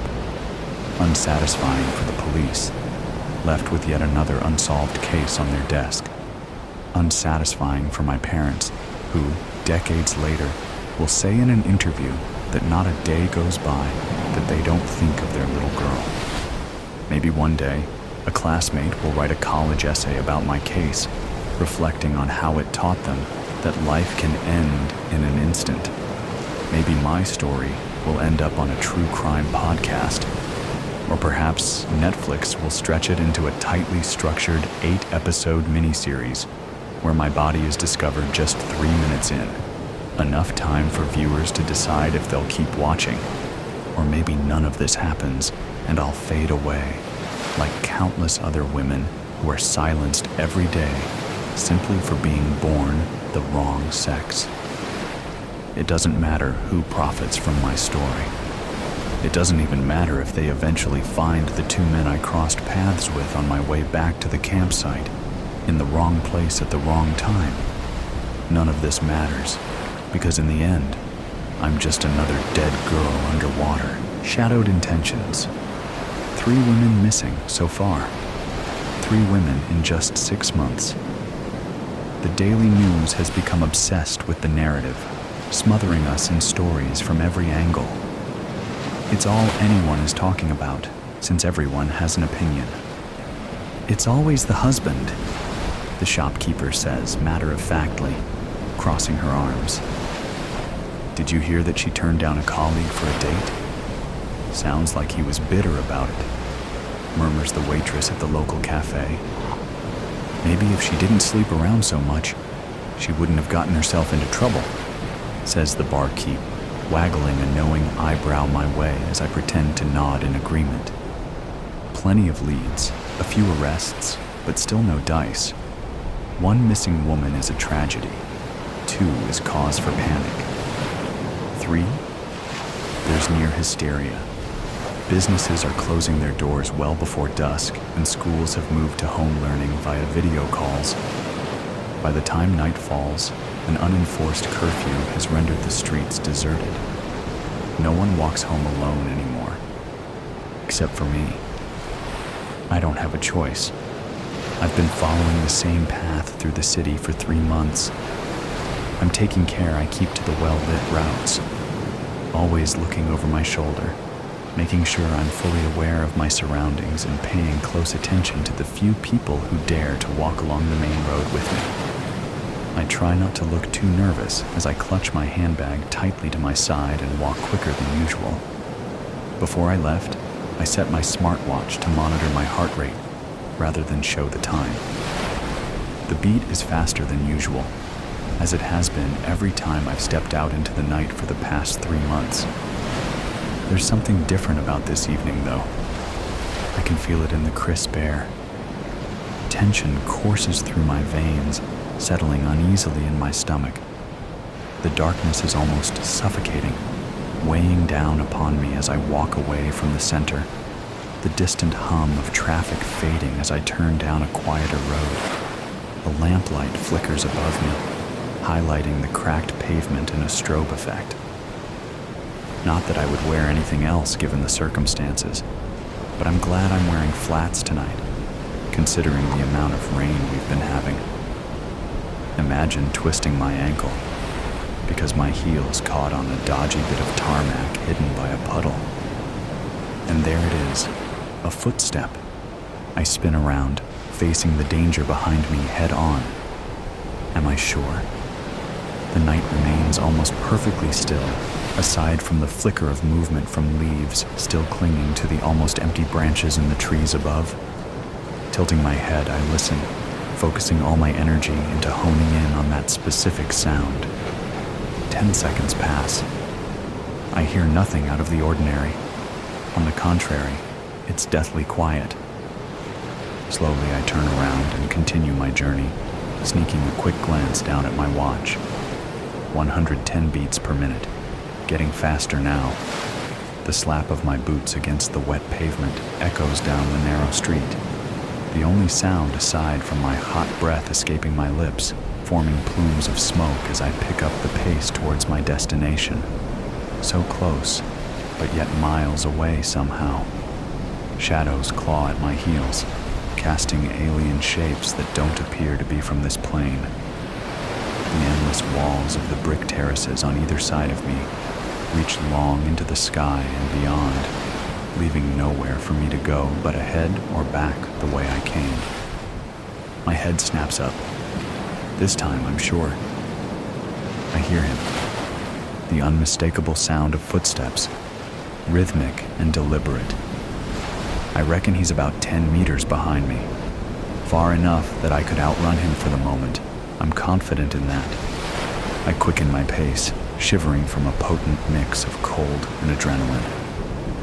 Everything hinges on my next few decisions, and I fight to keep my wits about me. The metal gates of Terrier's Park loom tall to my left, and I follow where the path splits into the yawning gateway, away from the streetlights, away from the city, into silence and ink-black shadows. The moonlight illuminates the slick path, the earthy scent of rotting leaves filling the dead air. There's no wind anymore. Maybe it's holding its breath, waiting anxiously to see how things pan out for me. As my mysterious companion and I distance ourselves from society, his footsteps close the gap between us. Finally, I'm aware of my heart pounding against my chest, the beat thundering in my ears. My eyes, wide and wild, flit down to my watch. The numbers are as high as I've ever seen them. It's interesting how difficult it is to distinguish excitement from fear, don't you think? In fact, in a lot of ways they are remarkably similar. Both can heighten your awareness and focus. Senses sharpen, energy surges, thrill and threat merge and blur. My heart rate is the same when I experience both emotions, as if they're interchangeable. He's closing in. I feel his menacing aura maybe 3 meters behind me, just as we reach an area with bushes. We're alone, completely alone. Perfect. Bag already unzipped in anticipation, I slide my hand in and wrap my fingers around the handle of my gun. 3 months it's taken me to catch his attention. 3 months to make sure the cat would become the mouse. Finger tight on the trigger, I slow my pace, welcoming his breath on my neck. Before he can raise the hammer above his head, though, I whirl around like a dust devil, eager to look into his eyes. I watch as it dawns upon him that, in his arrogance, he's neglected to account for the fact that there's more than one serial killer in the area. I inhale the cold sweat of fear that pinpricks his brow as he realizes that, after tonight, only one of us will be left standing, and it isn't going to be him. Blind panic sets in, and he runs. I make sure he doesn't get far. You have no idea what you are getting into. I am no saint, but no one really is. Some people are less evil. Some people are more evil. I have done things I am not proud of, and will have to live with the consequences once they come. I do, however, refuse to feel guilt for what I have done. There are reasons behind my actions, and no one will convince me they are not for the greater good. I am writing here in my diary to be able to get it off my chest, as I cannot speak to anyone about it. I wish I could scream it from the top of my lungs, but I can't. If the secret comes out, it probably will be huge. The local media are already talking about it, and when they catch whoever did it, it will be loud. In my mind, I am a hero, but in people's eyes, I will not be. If anyone is reading this, probably after I have been caught, know this. I refuse to feel bad about it. I meant what I did every time. My heart is pounding with excitement, but I close my notebook and rest my head on the wall behind me. I've been doing my assignments for over a year already, but even thinking about them makes my heart race. It gives me rush, flushes my cheeks, and keeps me motivated to keep going. I love everything about it. I look at the time on my watch and get off the bed. Time for my double shift at the bar. I put on one of my tightest blouses with low cleavage, comfortable jeans, and tie my hair in half up, half down style. Touch of lipstick, mascara, shoes, and I am ready to go. As I walk out of the house, I feel the cold breeze tickle my skin and I shiver. I hate cold. As fast as I can, I lock the door and rush to the car. When I arrive at the bar, there are quite a few customers in already, even though it is only 5 p.m. I drop my bag off at my locker and wash my hands before I walk out to the main room. The music isn't very loud yet, thankfully. The outside daylight is still shining through, ruining the night out vibe, and people are divided between drinking coffees or beers. No spirits in their hands just yet. I make small talk with the colleague I'm taking over from before they leave, and I make my way to the right side of the bar to check if all fruits and garnishes are restocked and ready for the night. For those who never worked at a bar, they never are after a day shift. I slice lemons and oranges, moving on to the limes, when I hear the sound of a metal knocking gently on the polished wooden bar. I look up and immediately smile. My partner in crime is here. She is the most gorgeous woman I have ever met.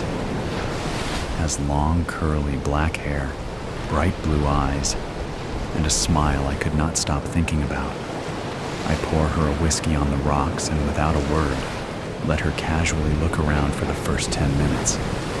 "Is your cockroach here already?" I ask, and she shakes her head. "I don't expect him here so early," she replies with a soft sight. "Besides, I wanted to give you some attention before I see him." I smile and roll my eyes. "Lizzie, keep your flirting skills for the boys. I know what a sneaky little snake you are." She laughs at my joke, but doesn't reply. "How did you meet this one?" She grabs her glass and swirls it around, watching the almost melted ice cubes float in circles. "I accidentally bumped into him at the grocery store, very conveniently wearing one of my cutest dresses. We have been chatting on my fake phone for a week now. And he is definitely the one that did it?" I almost whisper, leaning closer towards her face. "Yes, Polly. He did do all of those unspeakable things to that girl a year ago." She whispers back, and I can smell the whiskey coming from her breath. "Then his rich daddy hired a lawyer, paid off some of the important people, and the cockroach is enjoying his life." She puts the glass down and straightens back in her chair. Not for long, though. We make small talk as the time goes, in between me serving customers until about 6 p.m. when the cockroach walks in. He is a tall man with brown, messy hair, sharp jawline, and dressed nicely in some expensive clothes. I can't tell you what brand they are because I know nothing about it, but the way he wears them with cockiness, I can tell he spent money. His dad's money, I remind myself, and continue wiping the already clean bar, trying to make myself look busy. Liz gets up from her chair, greets him with a kiss on the cheek, and sits back down in front of me. They order a round of drinks, and she starts to work her magic. They spend hours on chatting and laughing, although I know Liz is faking it. She always does. When the clock strikes 9 p.m. and her date is pretty tipsy, they order the next round of drinks. I make them and turn my back to the camera to grab the lemon off the cutting board with the pill between it and my finger, and I drop it in his drink. When he starts talking incoherently, Liz grabs his arm and quietly walks him out of the bar. I wait a few minutes before I ask my colleague to look after the bar as I need a quick break and leave as well. I find them in a back alley, the cockroach sitting sloppily on the floor, resting his back and head on the wall, and Liz standing above him, looking at her phone. As soon as I walk up to them, she looks up. I spoke to his victim. The girl was still so upset about what happened. She whispers, with anger in her eyes, "This piece of... He took something away from her she will never get back. He deserves what is coming his way." I don't reply, but nod in agreement. I look at the guy's face and feel disgusted that he not only felt it was okay to do what he did, but also decided consequences are not for him to handle. My stomach feels tight, something heavy like rocks growing inside it. I am not sure if it is from nerves, stress, disgust, or excitement from what is coming. It is Liz's time to deal with the man, and I need to get back to work soon enough.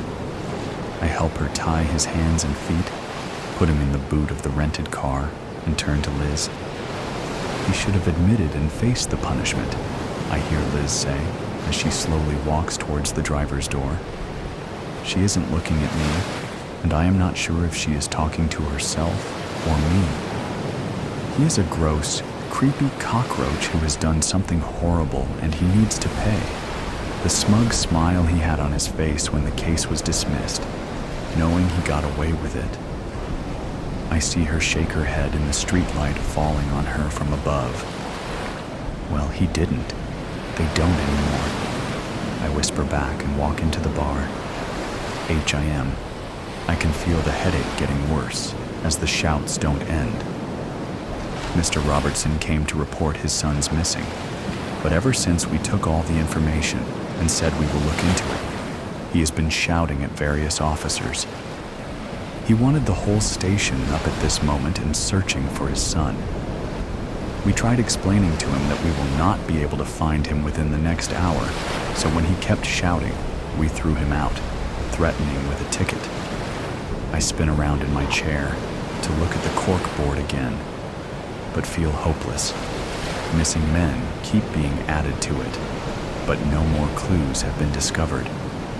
I feel like a complete idiot. Ryder Robertson's picture have now been added to the right side of the board, alongside Henry's, Lewis's, Christian's, and Jake's. All of these men, various ages, occupations, and lives, have been missing, and it was my job to find them. I hear someone walking up to my desk, and I turn to see my partner Jesse. "I could put an egg on your head and would be able to fry it within a minute," he says and smiles at his joke, but I don't smile back. I am too tense. Hey, I know it is hard, but with a new victim, there is a possibility for potential clues. I nod without saying anything and turn back to the board. Maybe walk me through what connects these men. Sometimes speaking things out loud helps to see things that could have been missed.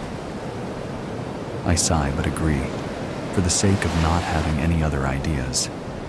Henry, aged 54, went missing in April 2023.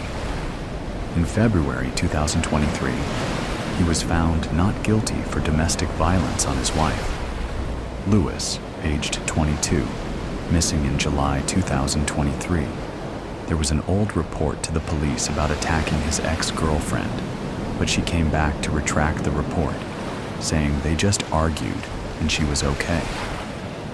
Chris went missing only a week after Lewis. They are the same age. I don't, however, have anything that links him to the rest of the guys, so maybe he is not part of it. Jake, aged 32, went missing in December 2023. only 3 months after his lawyer argued that 5 women that came forward from his company about inappropriate behavior towards them were unstable emotionally and had a vendetta against him. So the case was dismissed. And now we have Ryder, who a year ago assaulted a girl, but somehow the DNA samples the doctors collected disappeared right before the trial. All of them have been seen with a woman at a bar the night before they went missing.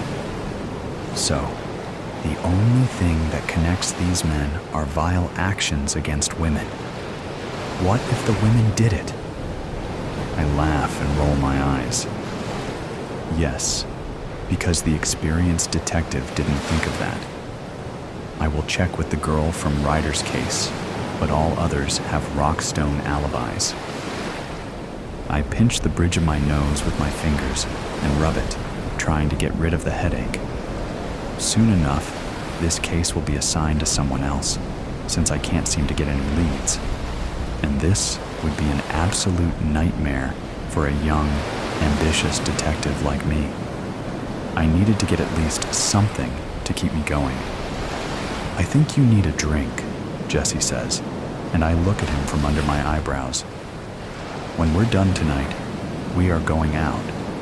And," he says quickly, raising his finger to stop me from interrupting. I will not take no for an answer.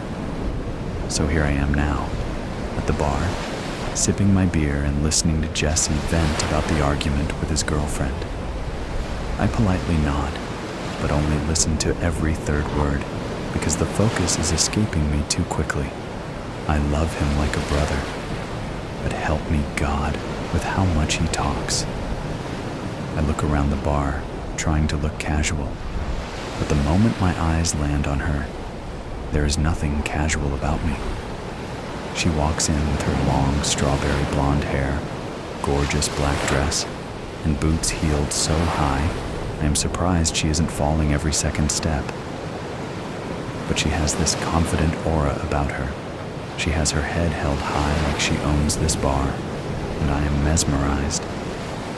Jesse notices that because he stops talking and nudges me with his elbow. "Go, speak to her," he says with a smirk. "Undust your flirting techniques, wipe the cobwebs, and go." And so I do. I get up, still holding my drink, and sit down next to her at the bar. "Do you mind if I sit next to you?"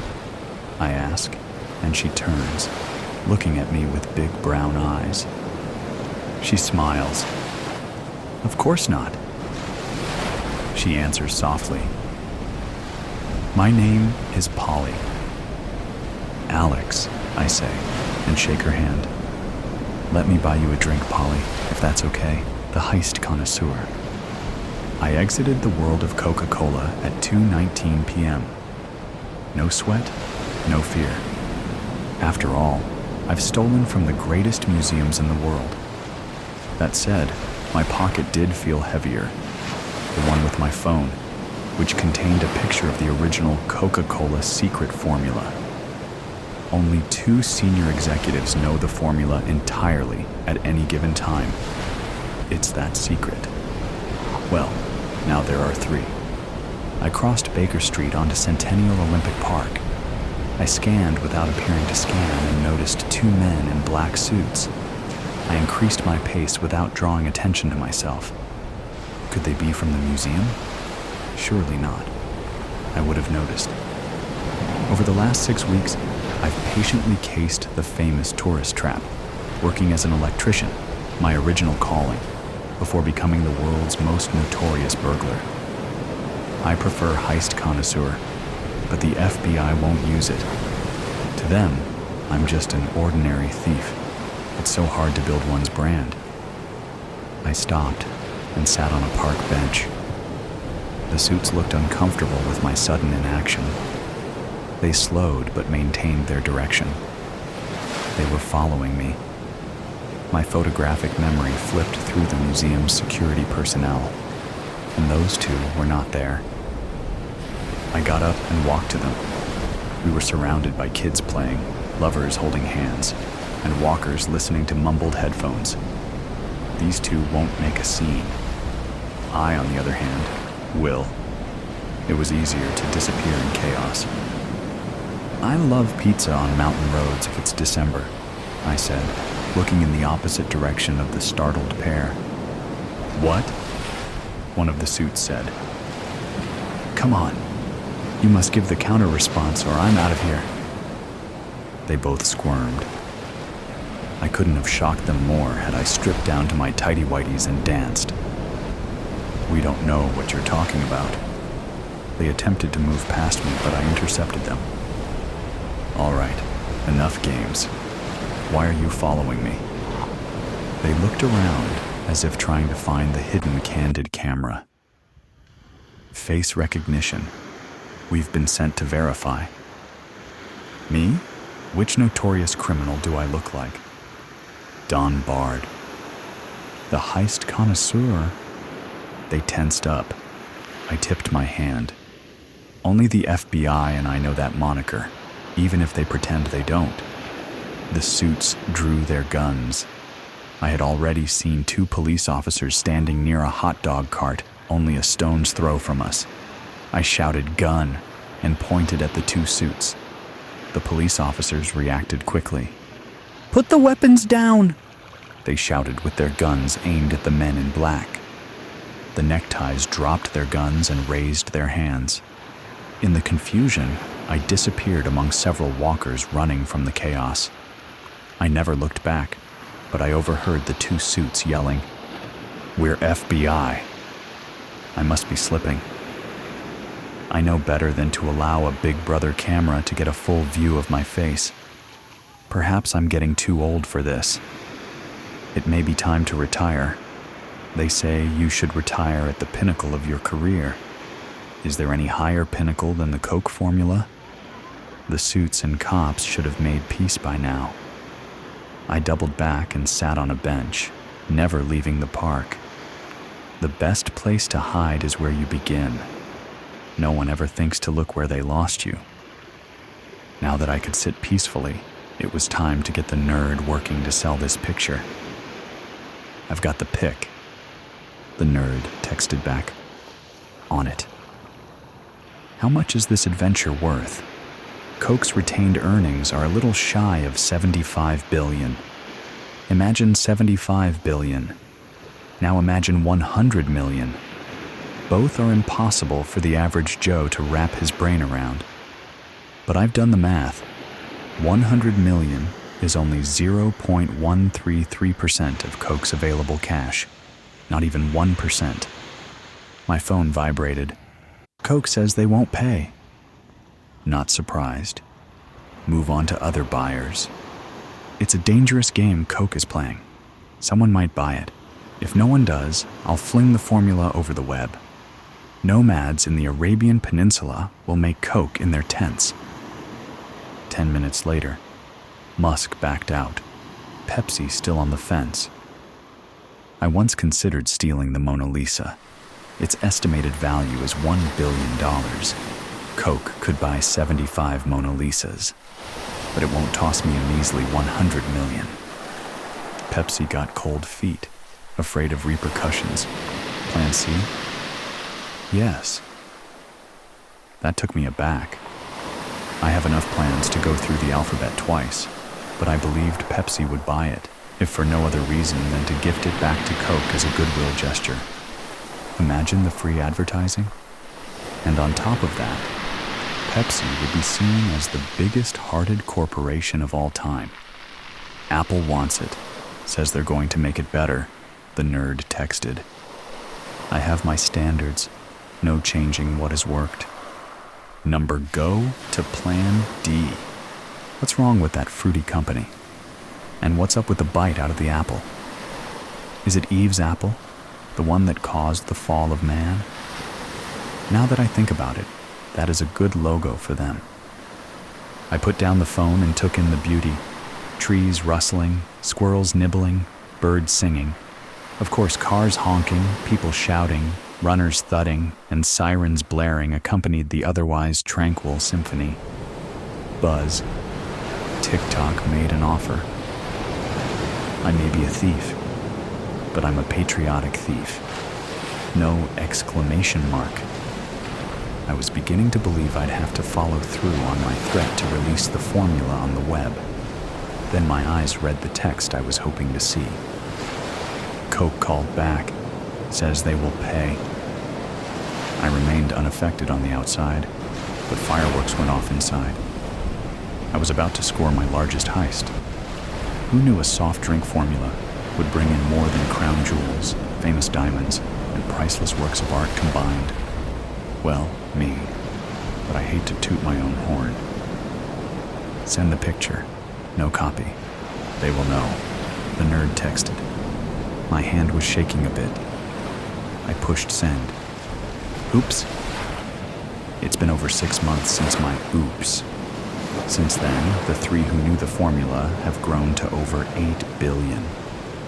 Coke attempted a campaign to impugn the release as a hoax. However, it failed after people started to taste the formula's results. I left Atlanta for a mountainous area where there are no Big Brother cameras. My piddly few million will have to suffice for my retired years. How could I continue heisting after such a bumbling mistake? I have to face it. I'm no longer fit to be the heist connoisseur, the Horseman. The man on the horse was an odd one. I could tell that even as he angled his quarter horse into my beams like it was his turn in the center ring. An Easterner, which maybe 10 years earlier might have seemed even odder.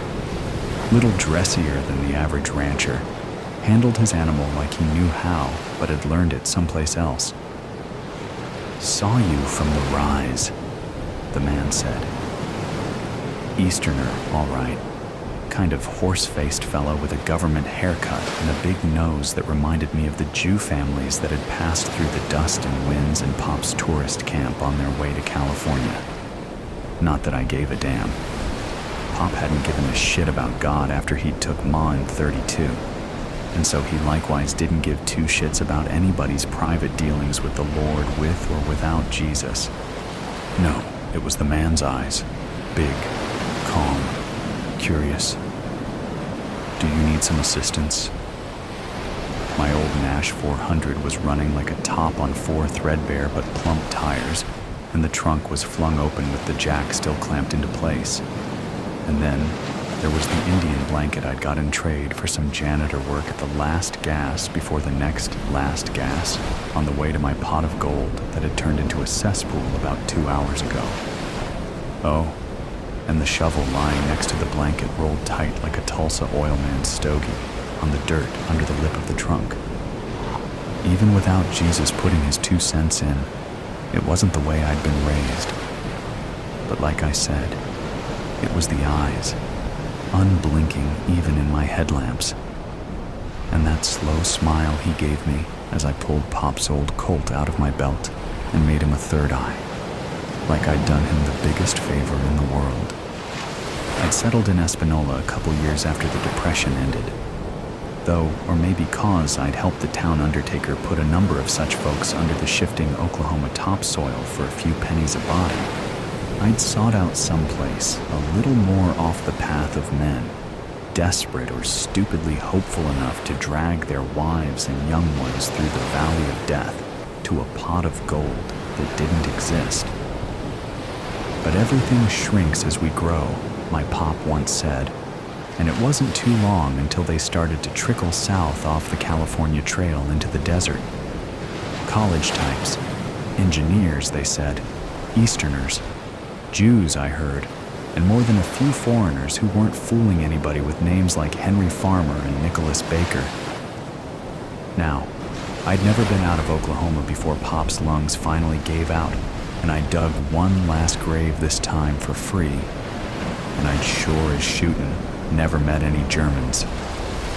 As at the time we had an axe to grind with Mr. Hitler, I was a sight more than nervous about the funny voices with the funny names sidling up beside me at the local watering hole on a Saturday night. Didn't help that the government had bought out the ranch school and put me out of the first steady work I'd had since sorting the dead from Pop's barely paying guests. The school, and its high-flown Eastern teachers and rich folks' kids playing cowboy seemed a bit silly to me. But groundskeeper's pay was decent, and the Ponces treated me right. Felt no desire to stick around afterwards, even with the new jobs the government and their engineers were bringing to the area.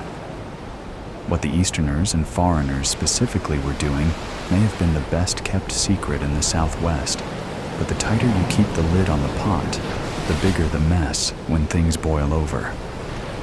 All anybody could guess was it had something to do with that aforementioned scrap with Der Fuhrer, but folks got rattled with the army and the federal suits, cleverly watching every move the locals made. Bad enough, they were keeping Nazi prisoners and Japanese folks from California on ice down south at Fort Stanton. Seemed passing strange we weren't rounding up Germans and Italians who could blend right in at any military base or shipyard, but my 2 cents wasn't going to buy me anything but trouble, especially these days. The Denver and Rio Grande Western had ripped out the Chile line and pulled the tracks from Espanola in '42, but the town was hanging on between the nearby farms and the new government jobs 10 miles to the west.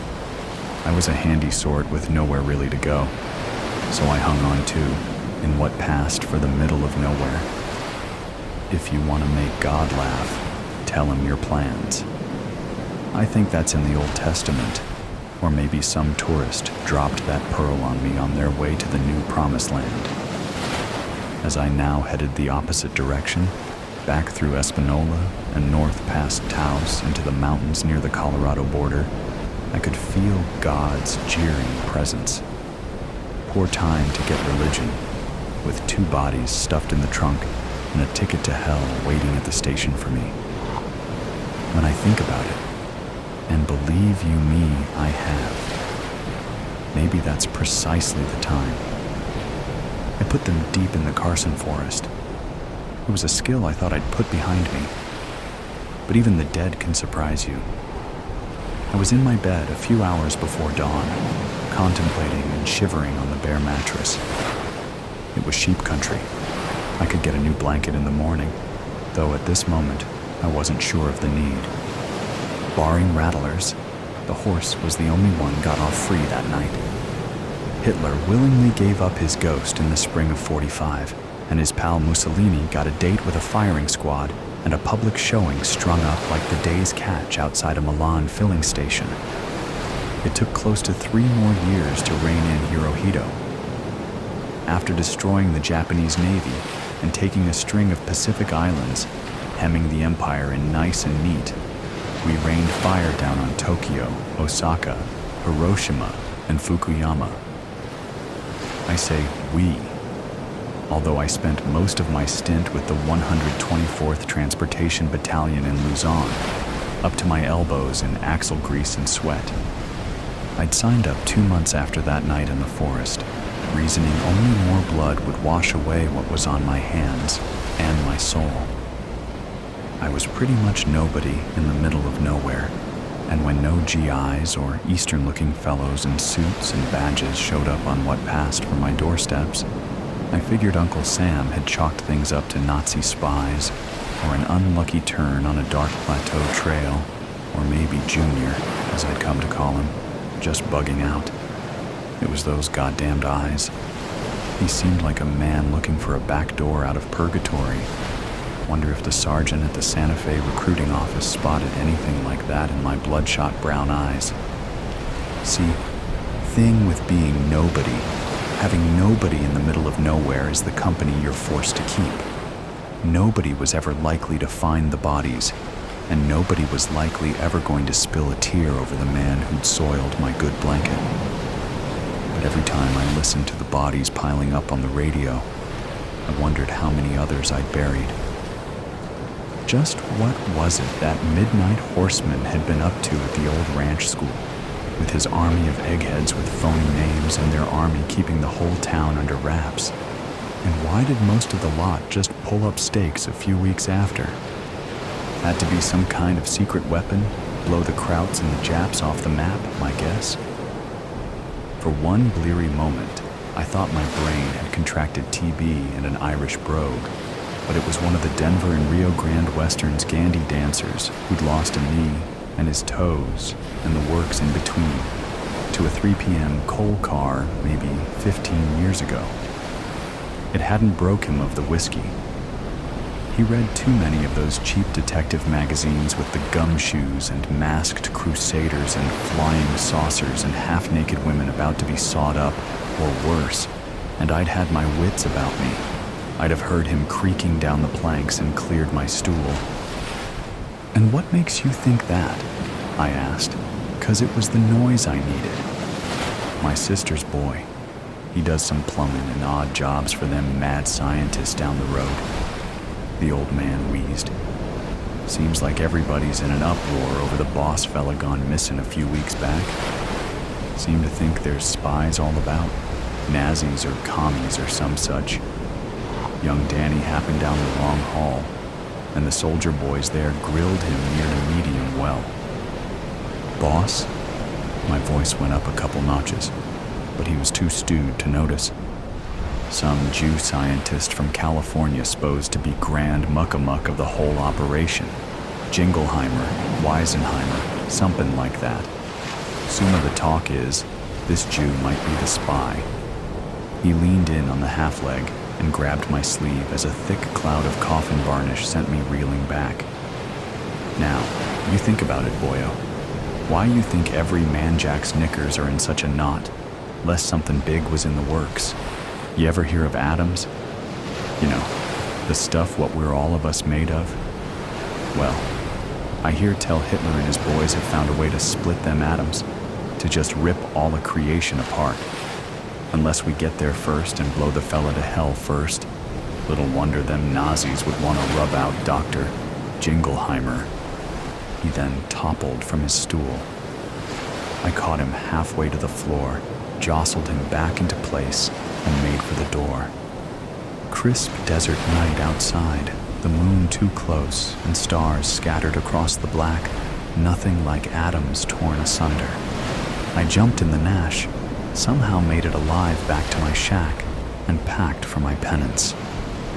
Recently leaked revelations allege the U.S. Defense and State Departments largely falsified published reports that Nazi Germany and Russia were on the verge of harnessing atomic fission as a potential weapon against America and its European allies, purportedly to spur Allied physicists to escalate development of such an atomic bomb to bring about a speedier surrender by Hitler's forces. That effort, referred to as the Manhattan Project, was conducted under a nearly impenetrable cloak of military security on the site of a former boys' academy near Los Alamos, under the auspices of preeminent theoretical physician J. Robert Oppenheimer.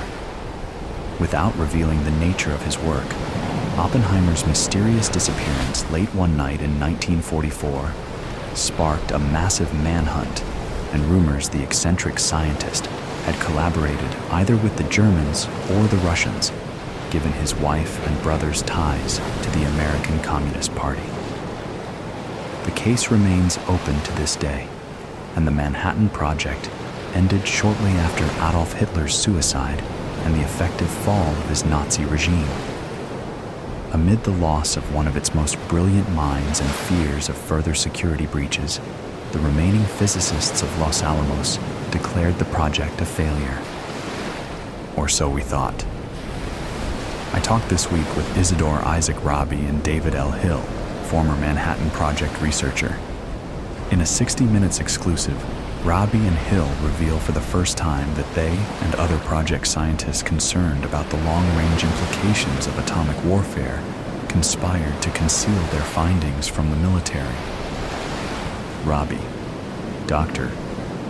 Oppenheimer himself voiced doubts about the sanity of releasing such a force into the world, but he was under intense pressure to beat Hitler, beat Stalin to the punch. None of us knew we alone held the keys to a Pandora's box, but without Robert's zeal, we reached a hard but crucial decision. There are questions which illuminate, and there are those that destroy. I was always taught to ask the first kind. The only answer to the question of the day was destruction. If not merely the instantaneous vaporization of entire cities and the then unquantified after effects of ambient radiation, then the geopolitical stranglehold and atomic arms race between the US, Russia, perhaps even the former People's Republic of China would impose upon the human race. And imagine if such a weapon were deployed. There would be no defense, no deterrence, only annihilation. Rabi was awarded the 1944 Nobel Prize for his discovery of nuclear magnetic resonance, a major breakthrough in medical imaging and diagnosis, and his work in microwave technology revolutionized military and commercial radar systems and led to the introduction of the home microwave oven in the mid-1950s. Meanwhile, following the dissolution of the Manhattan Project, project team member David Hill headed up the Federation of American Scientists, later to become the Global Federation of Responsible Scientists, with the overthrow of Joseph Stalin and subsequent collapse of communism across Russia, Eastern Europe, and Northern China. Under Hill's leadership, the Federation worked with the U.S. Atomic Energy Commission and other international agencies to design virtually fail-safe atomic reactors, which have all but replaced coal-fired power facilities and have been credited with greatly reducing air pollution around the planet. We reached Dr. Hill at his Santa Fe home.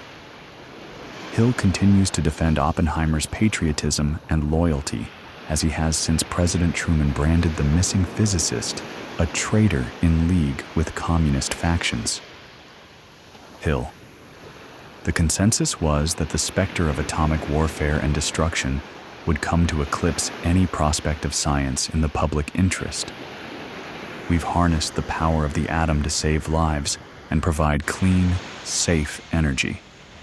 I posit we'd never have put men and women on Mars, nor developed a seamless worldwide web of satellite communications and technology had we created a world occupied solely with averting global apocalypse.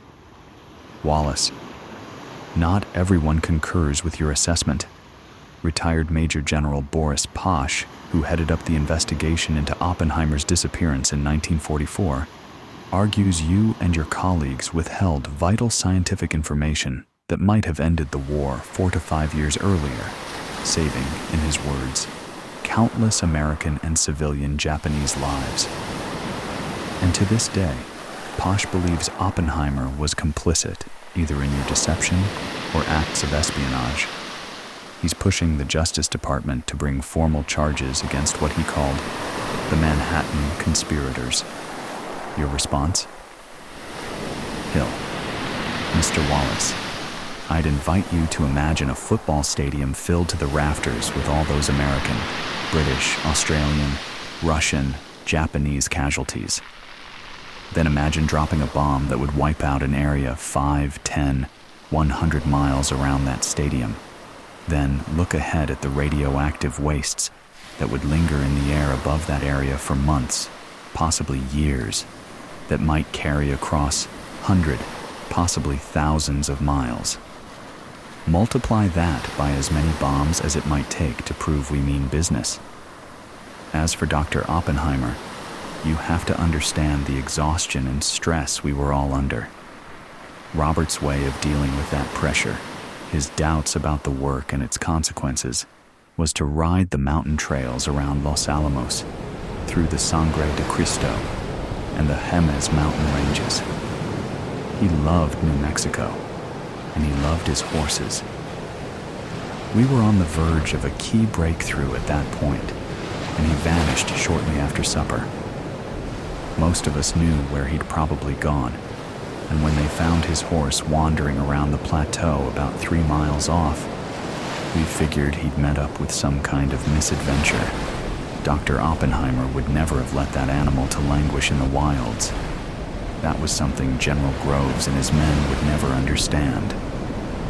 It was a small item on the Sunday news feed, but the Tau's byline had caught my eye. A massive flash flood had uncovered, and a trio of hikers had discovered what looked to be the skeletal remains of 2 adult males, one wrapped in the shreds of a decomposed wool blanket. A couple ribs shattered by one bullet, another bullet found rattling around in his companion's punctured skull. They'll surprise you, all right.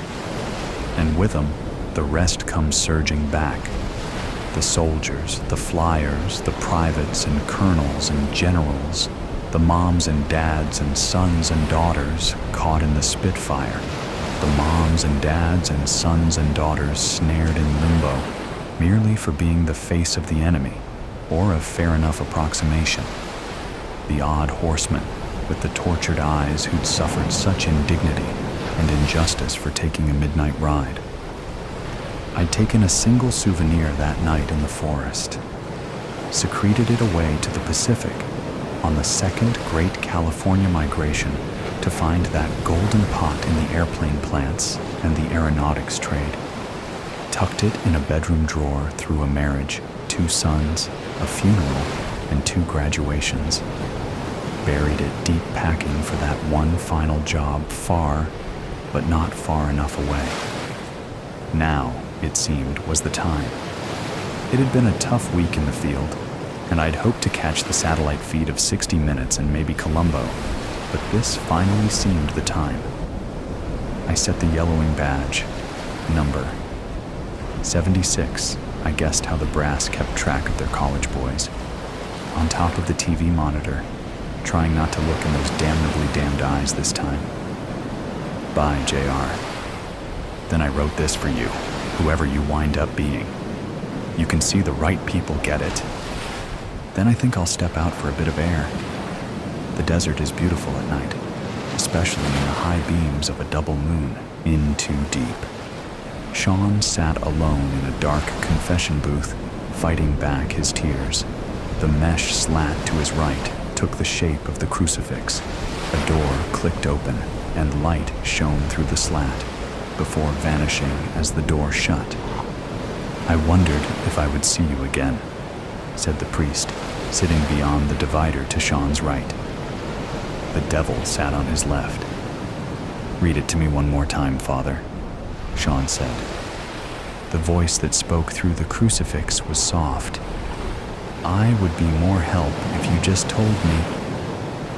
Please, Father, don't. Just read me the passage. There was a slight shuffle of papers, and the priest began.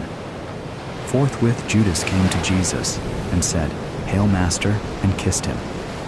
Then they came, laid hands upon Jesus, and took him. Without a word, Sean left.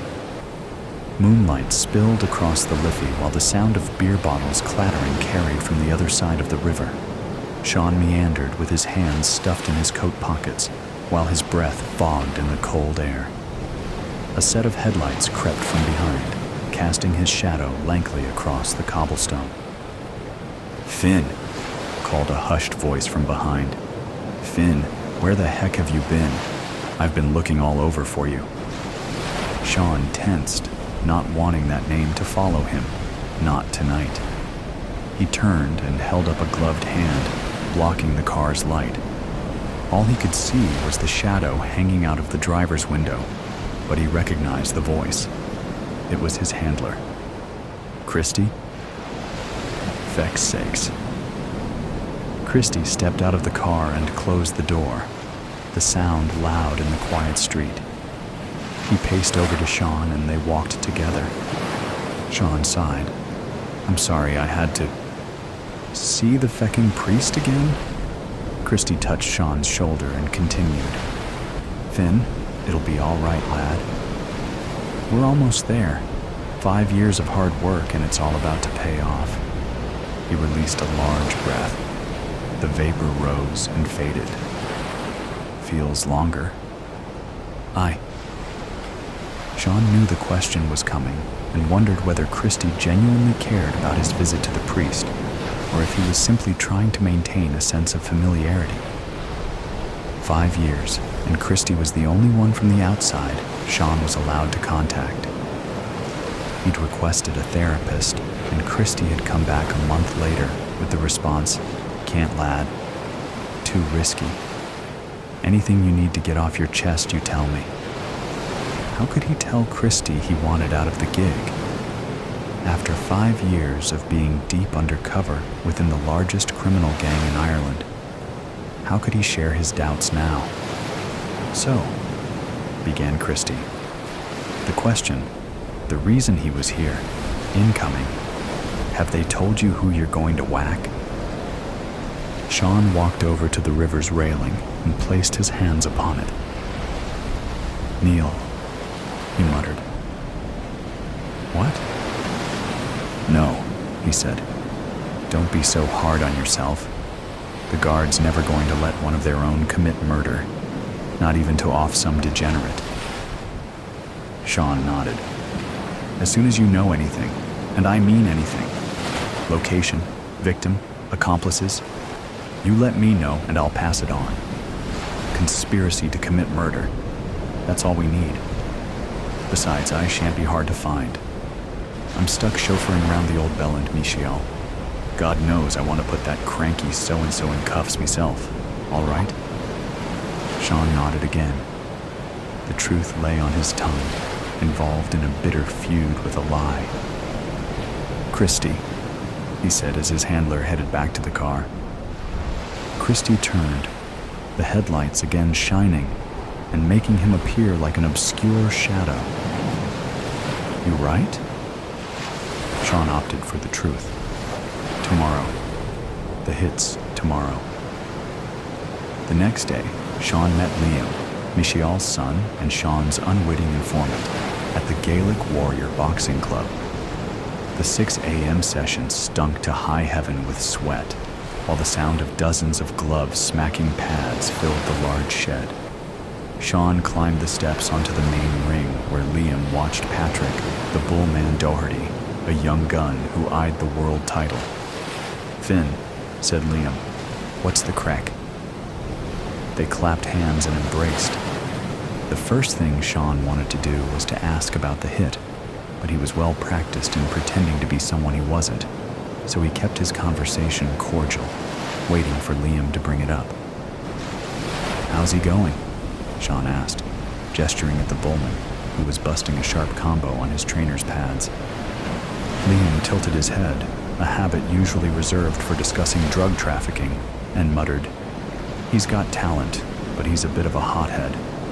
I should get him in with you, teach him how to stay calm. Calm?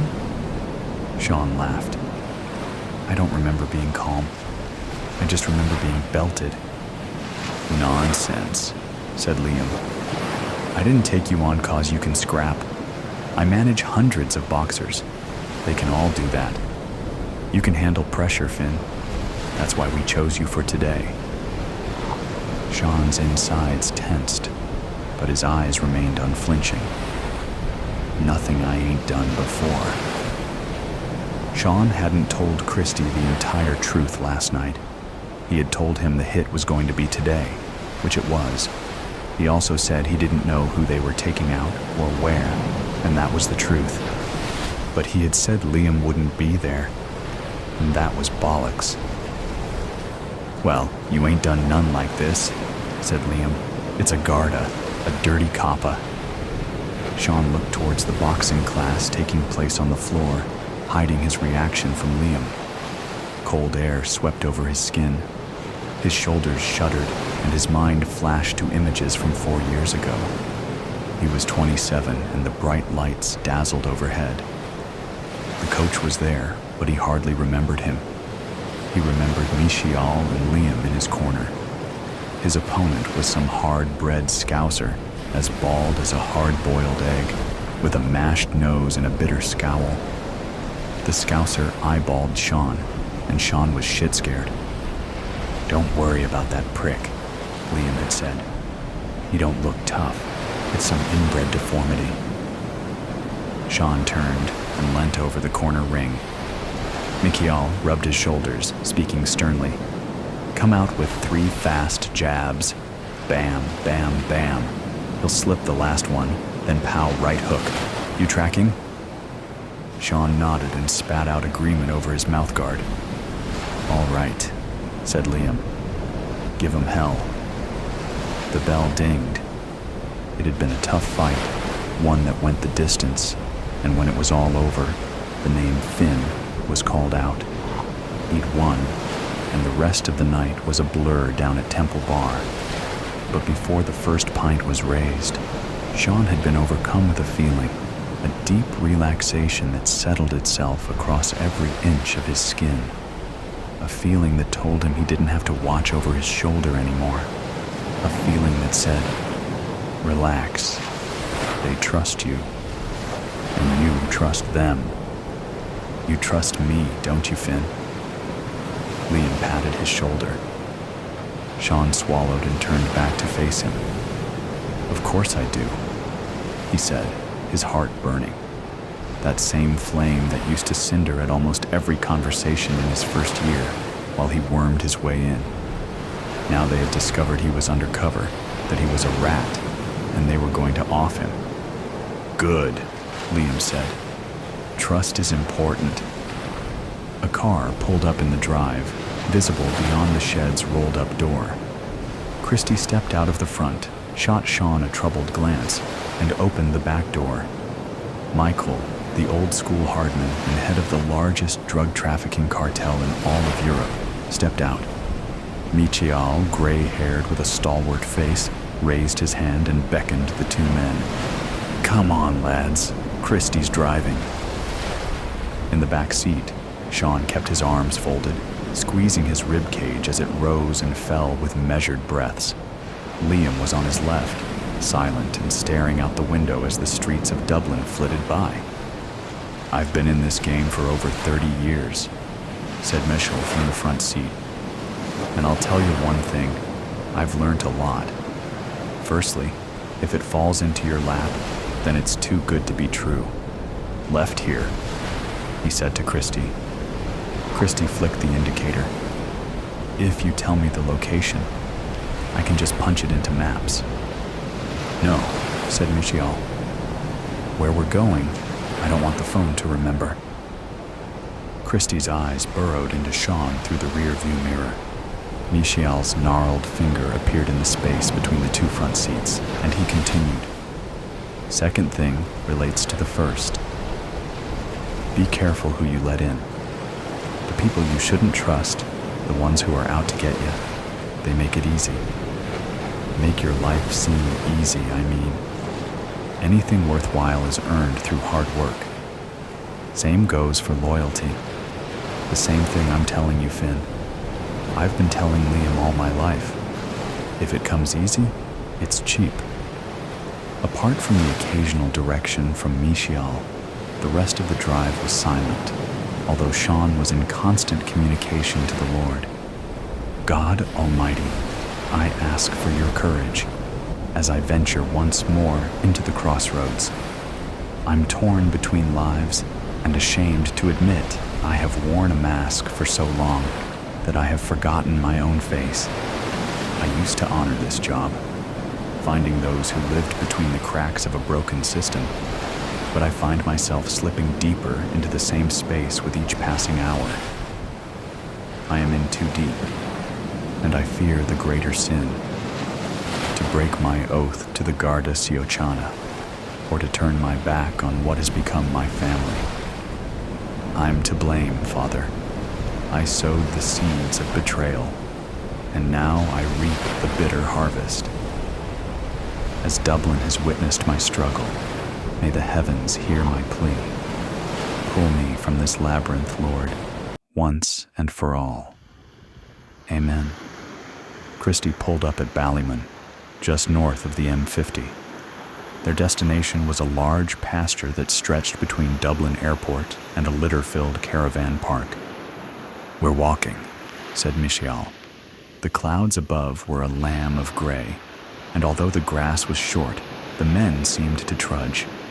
They were heading in the direction of the airport, by the pasture's boundary, where a snarl of bushes clambered along a chain-link fence. A shovel stood pressed into a mound of dirt, and beneath that opened a wide and deep hole. You really think we trusted you, you fucking rat? Said Michial, turning around with a black pistol in his hand. Sean closed his eyes, trying to dampen his blazing heart. His lungs pulled in a thick breath of air which only fed the fire more oxygen. He wanted to cry like he almost did in the confession booth, and figured he very well might.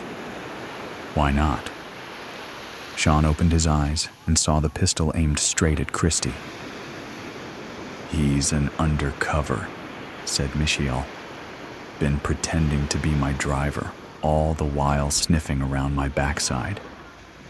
Christie's hands were up, his eyes wide as headlights. "Number I'm no coppa." "Dirty bastard," said Liam, as he pulled out a pistol of his own, a small silver revolver. Mitchell pointed at his son's gun. "Finn, you're doing the honors." Liam held out the revolver. "Do this, and you're one of us, for true." Sean took the revolver, which was heavier than he anticipated. It sat in his palm, the same size as his hand. The bullet's golden casing stuck out from the chambers. One sat by the pin, anticipating the spark that would explode Sean, free from the maze that had become his life.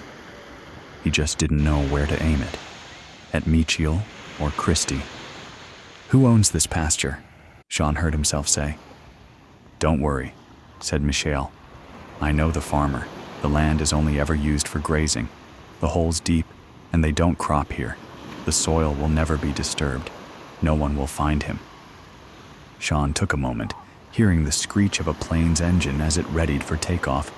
Then he aimed the gun at Christie. "On your knees." Christie took a step back. "You can't be serious." "God damn it, get on your knees." Christie began to bend. "Turn around," said Sean, not wanting to see his face. "Turn around and get on your knees." Christie's eyes were darting around as if trying to find some sense in the world. He turned and got on his knees. "Please," he began. "Please, please, please, Jesus Christ. Please, God, please." Sean stepped behind Christie and held the gun to his head.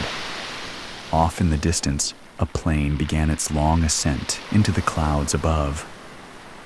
"Please," mumbled Christie. "Sean, please." Sean leant down, kissed Christie on the cheek, and whispered in his ear, "My name is Finn. No junior league." Running away, starting over. It's not as easy as people think. You have to give up everything. Oh, that part's easy. Everyone thinks we are all traceable, that you can't really hide. But, see, everything is tied to your identity. Your papers. If you change those, you are a different person. Fingerprints? If they're in the system, if you've ever been fingerprinted, it's a little trickier. But it can be done. Oh, that's right. You're a teacher, so of course you've had background checks. Well, you'll never teach again, so it won't matter. What? I told you, you have to give up everything. When changing identities and dropping off the radar, you have to change what you do. Whatever habits you had, wherever you went, do elsewise. You won't be hanging out in bookstores anymore, and you can't join the junior league in Denver if you were in every junior league of every city you ever lived in. Change your appearance, of course, but even as a brunette, you can't join a local improv group or historical society.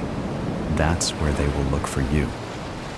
Join the Corvette Club and build a persona as an expert in 1972 Flybird Corvette transmission modifications, or whatever might be a car thing that you know nothing about and could care less about right now.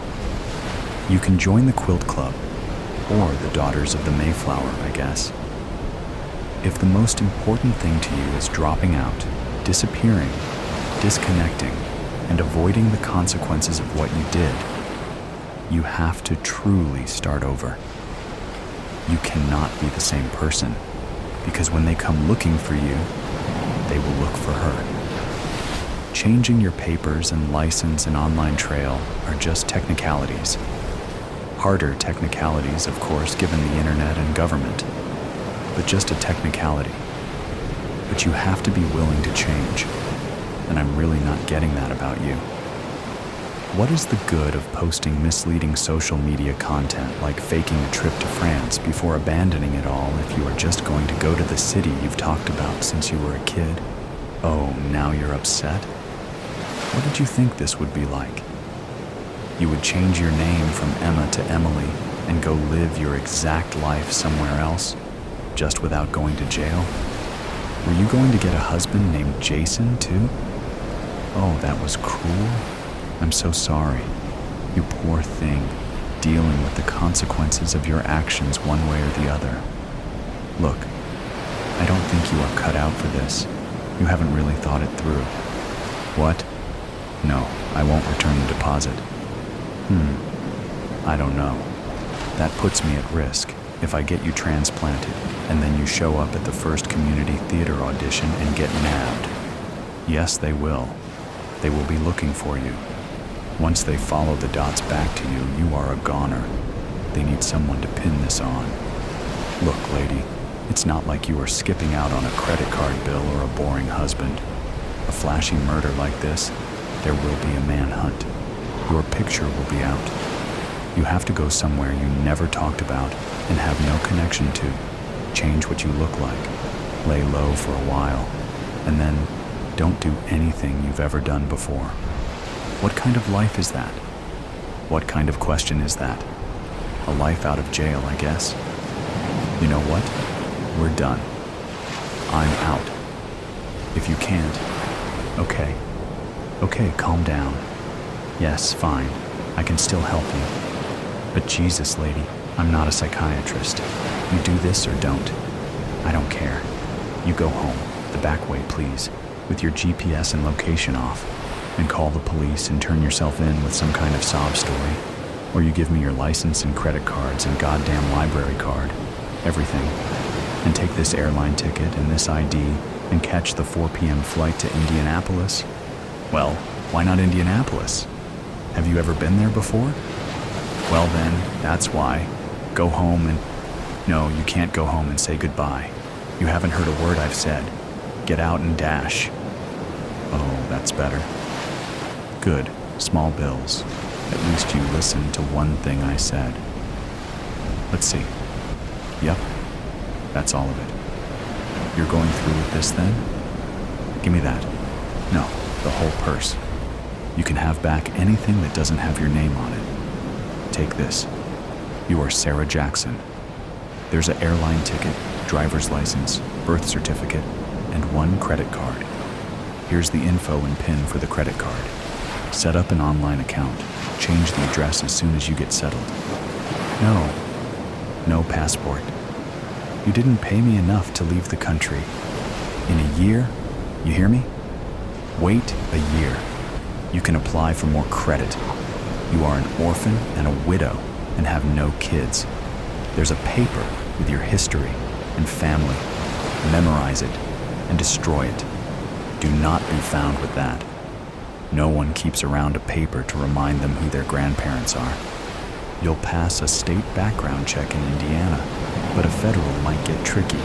Try not to get fingerprinted. Yes, you can work. Any job you can fake. Work for cash if you can, but don't draw attention to yourself. Well, just make up a resume that you can do. There's one more service I provide. If you need a reference, call this number. Jenny will set you up. You'll get a number for them to call and get a good reference. That's the only reason to call this number. I can't get you out of any other bullshit. Well, congrats, Sarah. You have 3 hours to get to the airport. Walk about 4 blocks before you catch a cab. No, I don't care. Any direction. No, leave your car. No, you can't take your car to the airport. Are you kidding? They find your car, check cameras and manifests, and it takes them about 5 minutes to figure out Indiana. No, we can't sell it for you. Get everything you need out of it now. Listen, leave anything with your name. Don't take a receipt or Starbucks cup, for God's sake. It has to be abandoned. We'll take it out State Route 6. You'll have to dredge the quarry to make sure you didn't off yourself. Oh my God. Yeah, you're welcome, lady. You're all set. You kept about 1,000 cash like I told you, right? Split it up, put it in different places. All right, good luck. Remember, don't catch a cab right out front. Walkaways first. Oh my God, what a piece of work. Jenny, I'll be out.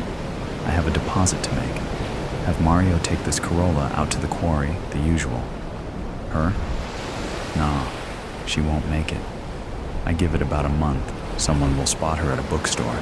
Some people just can't handle change. A Christmas Day heist. A grande whole milk latte and all the money in the cash register, Bernie said to the cashier, while pointing the gun at the barista. Or the barista dies. People usually value other people's lives more than their own, or at least they should. The age 20s, something cashier's face was twitching. It was clear he had never been in a robbery before. Calgary is a safe city, or at least it was before the people from Toronto started showing up. Is this for real? Are you actually robbing the store? The cashier said. Does this gun look real to you? Bernie allowed the cashier to have a good look at the cold, hard steel of the Glock G19. The cashier raised his hands. It felt good to watch other people do as they were told for a change. Behind Bernie, a woman's voice said, "That's not a good decision." "And why not?" Bernie sneered. "Full fat milk. You should choose skim or soy." Bernie glanced around and saw a young woman with lightly bleached hair, that new style that gives women a zombie-like appearance. She was wearing a t-shirt with a cartoon figure on it. Definitely from Toronto, the weird ones are. Or Vancouver. "I didn't ask your opinion." The cashier behind the register said, "The grande full-fat latte comes to $7.99. Bernie pulled out a credit card, an action born out of habit, then put it back away. The robbery was not going the right way at all.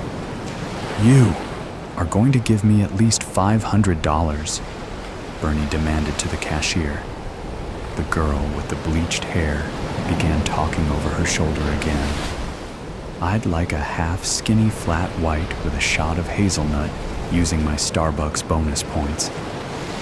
Firing a bullet into the ceiling would have made this robbery easier. Calgary Police Interview of Suspect Bernie Schultz by Officer Ringenberg. Or, in your own words, explain to me what happened earlier today. BS. I usually drink coffee at Tim Hortons, so I thought it would be better to rob a Starbucks. Calgary is a big city, but this is Canada. People know each other. At Tim Hortons, no one ever gives feedback on what drink I'm ordering. Who let all the Starbucks open in Calgary anyway? It must have been those arseholes from Toronto. The same Torontonian arseholes who voted for Trudeau. How did I get here? One day, I was the site administrator of the biggest oil project in Alberta. The next day, global warming and electric vehicles means I've lost my job. Then I was dragged from my home by government thugs. They wore different uniforms than you, but were in uniform from my home. My brother, who helped me pack my things, said I needed to get used to change. "This is 2023, he said. "One door closes and another door opens," he says. My brother has a big mouth. At my new place in the sticks close to the forest, the fires worry me. I watch the news on CBC every night and have chats with my neighbor Ted about the fires. They didn't happen before. Not before Trudeau took over. Anyways, Ted says we need to fight the system.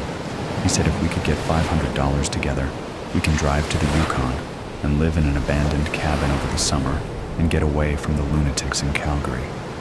Or, what's Ted's last name? B.S. Bennett. 2 N's and 2 T's. So back to the story.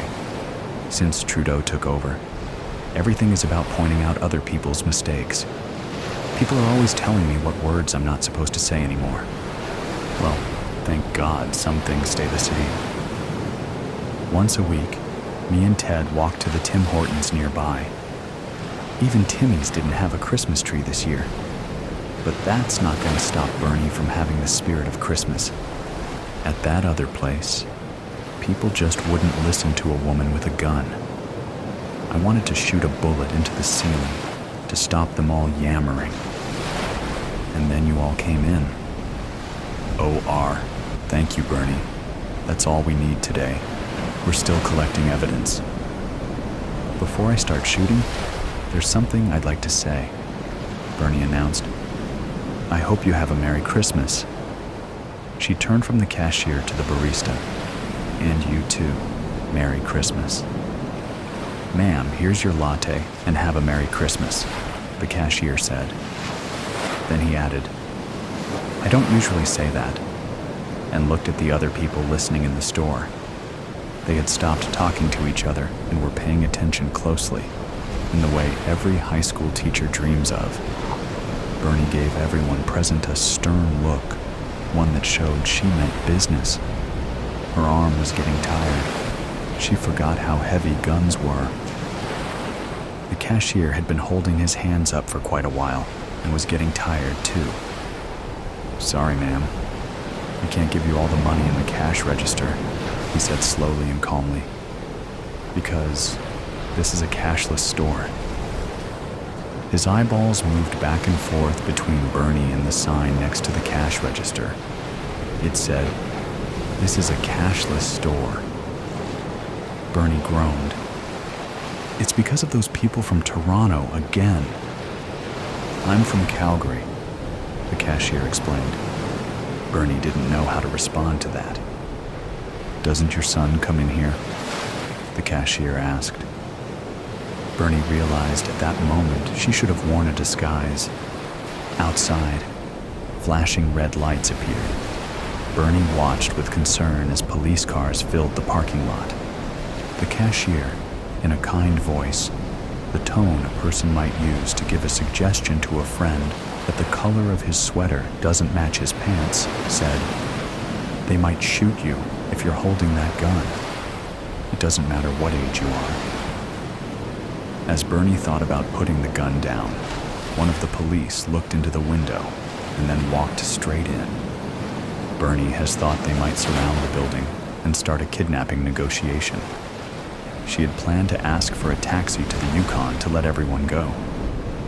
Bernie Schultz? The policeman asked. Who's asking? Let's take you back to Sage Hill, he said, and walked straight toward her. Bernie lowered the gun that lacked bullets. Her gig was up. The police knew retirees in Calgary wouldn't give up their guns, but the retirement homes had taken away their bullets. The cashier cleared his throat. Just for my Instagram account. Why were you trying to rob the store? Bernie wanted to quote Willie Sutton, because that's where all the money is. But it didn't seem to fit this situation anymore. She mulled it over. The police weren't in a rush. She told the cashier, For once, I just wanted to be in control of my own life. The cashier thought about it, then said, The office workers that come into our store and put in complicated orders, I think have the same reason. When he noticed how many people were watching him, he added, Not that that stereotype is representative of all people who work in offices. In the language of her own generation, Bernie explained that she also didn't mean any offense to anyone by her words and actions that day. Sorry, she said. She left the store with the police, one holding her shoulder in case she tripped on the front step.